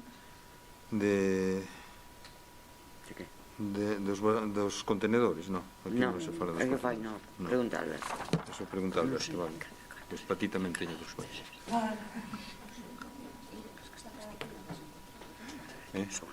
A quinta. A quinta, sí, mira, a quinta tiñas aí, Emma, pero teño tamén tiño aquí unhas notas. Leos? Sí. Vale. Vamos a ver a quinta pregunta.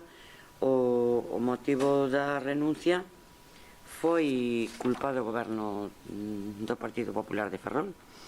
O sea, vou vos ler o relatorio, que ademais mo fixo o Concelleiro de Turismo. En xuño do ano 22, os concelleiros de turismo de Ferrol, Neda, Cabanas, Pontedeume, Betanzos e Miño reuníronse para presentar un proxecto conxunto a unha línea de subvencións que convoca a Secretaría de Estado de Turismo. O Concello de Ferrol ofreceuse, como é lóxico, porque é o de maior tamaño e con máis recursos, para coordinar e presentar o proxecto que se chamaba Camiño Inglés dende Ferrol, o camiño familiar, intelixente e inclusivo. En marzo de 2023, todos os concellos recibimos unha notificación de axuda que foi concedido 100% do importe solicitado. Sen dúbida, un éxito de colaboración entre distintas administracións. O 26 de abril de 2023 comunican a Ferrol a resolución definitiva e os concelleiros fixeron unha reunión o 28 de abril, solo 2 días despois, para coordinar as tarefas a levar a cabo, porque cada concello debía contratar a obra ou o servicio que se vai executar no seu territorio. Nas seguintes semanas fixéronse distintos trámites, como dar de alta cada concello no sistema COFI, nomeouse un representante que foi o secretario municipal de cada un dos concellos e asinouse un documento de agrupación. Como sabedes, en maio de 2023 celebraronse eleccións municipais e houbo cambios de goberno en Ferrol e en Cabanas. Sen perder tempo, sin embargo, en xullo formouse un novo grupo de traballo cos novos concelleiros de turismo. Os concelleiros reuníronse no Concello de Ferrol o 20 de xullo de 2023. Celebrouse outra reunión telemática o 7 de agosto do mesmo ano para coordinar a elaboración dos documentos técnicos, ca finalidade de que cada concello contrate o seu, pero dentro dunha coherencia conxunta. Outra reunión celebrouse o 10 de outubro de 2023, tamén no Concello Promotor de Ferrol. O 24 de novembro reuníronse os técnicos municipais do Concello de Pontedeume e a conclusión que desde Miño sacamos é que Ferrol non estaba avanzando no proceso de contratación e cal era a primeira mostra, que era a primeira mostra de desinterese, sin sequera ten o seu proxecto rematado para contratar os servicios. A raíz do problema, de xaneiro de 2024, desde Miño se compartiu cos demais concellos a memoria técnica que se elaborou para o suministro dos equipos, tótem informático, pantallas digitais, pois era de utilidade para o resto. O 3 de abril de 2024 reúnense representantes dos concellos no Concello de Ferrol, reunión que tamén asisten os técnicos municipais do Concello Promotor do proxecto, e nos trasladan que o Concello de Ferrol non ten iniciados os trámites e días despois comunícanos que o proxecto para eles resulta inviable. Finalmente, debido ao remate do prazo das probas concedidas á incapacidade do Concello de Ferrol, para durante un ano, sin siquiera iniciar a tramitación e continuar co traballo do equipo, os concellos tiveron que presentar a súa renuncia, previa renuncia que pon o Concello de Ferrol. Isto saliu, e devolver os cartos, claro. Entonces, Ferrol perde 1 millón de euros, critica que queira renunciar, e o Concello de Ferrol renuncia a subvención, aquí está, para o camiño inglés. Foi o Concello de Ferrol. Ao renunciar ao promotor, tivemos que renunciar ao resto. Esa foi a causa. E perdemos cartos, claro. Bueno, hai engadir que é un tema que parece que se olvida, pero cando se fala de que o Concello perdeu unha cantidade por intereses, tamén hai que ter en conta que non solamente os perdeu o Concello de Miño, os perderon todos os concellos, máis Ferrol, que perdeu, o sea, que tuvo que devolver moitos máis cartos. Pero tamén, eu teño que dicir, en defensa do noso Concello, que se fai aquí unha xestión, se intenta rentabilizar o diñeiro, e o diñeiro que nos adiantaron, nos tamén o tuvemos no banco, e tamén nos dá intereses. E prácticamente é unha cantidad moi similar, polos cálculos que me fixe aquí a tesorera, é unha cantidad moi similar. É dicir, que non houve unha perda de 4.891 euros. A mellor a perda foron 500.000 euros, unha cousa así. Vale, que non é... Porque nós tamén estuvemos os cartos no banco e mentres tamén nos dieron intereses. Hai concellos que non teñen negociado cos bancos unha retribución de intereses, pero iso xa é problema de cada un. Pero nós, en este caso, non perdimos 4.891 euros. Bueno, pasamos ás preguntas do BNG. Te vas, Santi.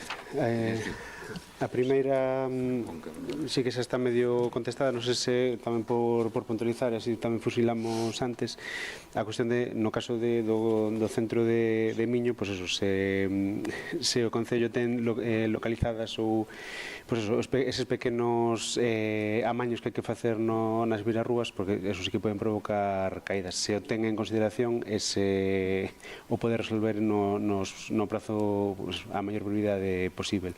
No caso tamén das cortas nas parroquias, sí que tamén está, sabíamos xa de hai tempo que da situación do contrato, pero sí que é certo que hai queixas veciñais, que tamén por poñer un exemplo na zona ou na parroquia de Callobre, sempre se di que cando hai festas e cando se roza, pero bueno, nin facendo festas houve partes que se rozaron. Entón sí que hai certo malestar porque se dera esa situación. Tamén, pois polo menos tamén tomar nota e intentar resolverlo na maior brevidade posible. Pero, Alberto, aí nese caso, vamos a ver, o que non podemos facer é, se unha parroquia fai 7 festas, hai unha festa que é a festa parroquial ou a festa principal, esa sí que se intenta, na medida do posible, acompasar as limpezas, e logo vai o equipo, eso pola parte da empresa, a máis a demanda dos veciños, a demanda das comisións de festas normalmente, e tamén vai o equipo de obras municipal para intentar meterse en temas que o trator, ao mellor hai que limpar unhas aceras co desbrozadora, co fío, e non vai o trator a facer eso. Entón, eso sí que se intenta acompasar, non? No San Ramón, que é en Bra, no San Roque, no Virxe do Carmen, en Callobre. Que pasa? Que, por exemplo, hai parroquias que teñen 3 festas. Entón, claro, o que non se pode pretender é que só esa parroquia se limpe en todas as festas, porque os demás do pueblo tamén existen. Entón, claro, o que temos que pensar é que isto non é un goberno dunha parroquia, isto é un goberno de todo o Concello.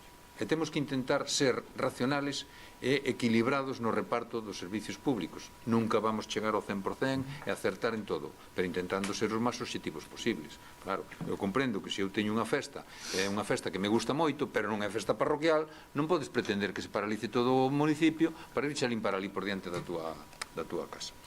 Entón, eso pode ser que en Callobre, ao mellor pasara en algunha festa que non era a do Carmen, en algunha celebración, e ao mellor non se limpou ca desbrozadora, se limpou o centro, é dicir, o que se vai polo equipo municipal, o trator limpa todos os valados, eso vai a súa ruta, pero o que fai o equipo municipal é pola zona da festa, isto xa che digo, piden as comisións, pola zona da festa, pois pasa a desbrozadora, por exemplo en Callobre, pois limpas ali as aceras, aquela arboleda, pois quitan as follas secas, rotas, ramas, tal, eso, pero fai no ali, non o fai por todo Callobre, como non o pode fazer por todo Bemantes ou por todo Perves, cando é así. Agora, o trator das rozas, eso fai a ruta que ten establecida, e non varía, home, salvo que estropee o trator. É que me quero deixar isto claro, porque a min tamén me chegaron queixas de xente, cando yo explicas, é verdad que a xente dice, é verdad, porque nesa festa non era a principal da parroquia. O sea, tamén por puntualizar, non me refería a de fiar a limpeza as festas, senón era, pues eso, simplemente unha chanza. Refírome que houve zonas da parroquia de Callobre que pasou o verán e estaba, así por resumir, a monte, e si que botaron en falta que pasase a Roza, sen fiala ás festas. Pero, Alberto, nas festas de Bañobre, que ti vives en Bañobre, eu tamén. Nas festas de Bañobre o que se limpou foi o campo da festa e o entorno máis inmediato. Donde vivo eu, ali non se limpiou nada. Por qué? Porque non era o entorno da festa. Sabes? Eso sí que non quita que despois o día de mañán pois vai o equipo de obras a limpiar en non sei que zona. Pero mesmo en Bañobre, como mesmo en calquer outro sitio, que senón é imposible. Entón teríamos que ter aquí un batallón para facer todas esas labores. Vale, seguinte pregunta.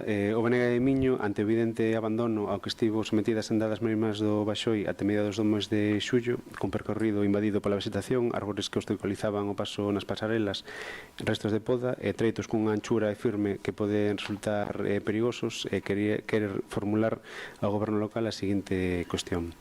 A que se debe a demora no mantemento da senda do Baxoi e se ten o goberno municipal algunha planificación que garanta o mantemento periódico deste tipo de infraestructura como a senda do Baxoi ou a senda do Xarío para que non caia no abandono antes de valorar a apertura de outras sendas ou pasarelas no municipio. Pois mira, eso está metido no contrato que se vai sacar agora, no pliego de limpeza de zonas verdes, porque acordádevos que o contrato era antigo, o contrato recollía unha serie de zonas do Concello, por exemplo, non recollía Costamiño, eu que sei, un parque que fixemos aí en Sambollo, as sendas, que son cousas que se fixeron agora, e non estaban no contrato aquel. Entón, eso estábamos pagando por fora ou facéndonos cos nosos medios, que a veces non podes facer, porque claro, a erva dáselle por medrar, a máis velocidade que a veces che dá ti de cortar. Entón, que pasa? Que agora xa o metimos todas as zonas novas, Costamiño, sendas, están metidas no pliego. Lóxicamente, agora estamos terminando un análisis de costes que nos ten que facer o técnico responsable da materia, e en canto eso este, que eu espero que sexa pronto, máis ou menos é o que está previsto que sexa pronto, xa o sacaríamos a licitación. A nosa idea, que a veces a idea é unha cousa e a realidade vai ser outra, pero a nosa idea é que 1 de xaneiro xa este para funcionar, é dicir, teremos que sacar a licitación, se presenten as empresas e logo todo o proceso de mesas de contratación, adjudicación, Bueno, esperemos que 1 de xaneiro que xa este ese contrato, claro. Entón, depois xa non hai que estar pendiente de nada, pois xa van limpar ca periodicidade que se establece, que é bastante máis alta que teñen agora no pliego antigo. Vale. A seguinte pregunta sí que é repetida tamén que tamén a trouxo aquí o Grupo Popular, só por unha puntualización, non sei se dentro dese amaño hai algún tipo de prazo co tema da varanda da Rúa Barrosa. O plazo de suministro. Nos o que queremos é poñer unha varanda similar a que se puxo en Rexel, o máis parecida posible, porque claro, agora isto, ao ser unha compra tal, pois tens que facer o trámite, é dicir, hai que pedir as ofertas, tal, e claro, a ver que empresas se presentan. Claro, se isto se poidera adxudicar de forma libre e directa, pois contratabas a mesma empresa de antes, pero mellor non che ven. Entón, non temos prazo, pero xa temos a cantidade, que son un presupuesto estimado, que son 18.000, creo que andaba por aí. Vamos, son 18.000, unha cousa así. Pero bueno, anda 18, 20, porque depois hai que sumar o IVA, todas estas cousas, pero bueno. Vale, penso que hoxe vai de contratos caducados. A seguinte pregunta é o Benega de Miño, ante o déficit de mantemento de limpeza que presentan moitos colectores de lixo no municipio, como malos cheiros, restos acumulados e suciedade alrededor deles, formula ao goberno municipal a seguinte cuestión: cal é a frecuencia coa que se realizan actualmente as tarefas de limpeza e mantemento dos colectores de lixo en Miño, quen dá o é o servizo ou empresa responsable desta actuación e a que se debe a situación da falta de higiene que percibe a veciñanza. Por outra parte, se ten previsto o goberno municipal revisar os protocolos e incrementar a frecuencia ou os medios destinados a esta tarefa para garantir unhas condicións axeitadas de salubridade e imaxe urbana. Sí, mira, che vou dar como di esta Yolanda Díaz, te vou dar un dato. Vamos a ver.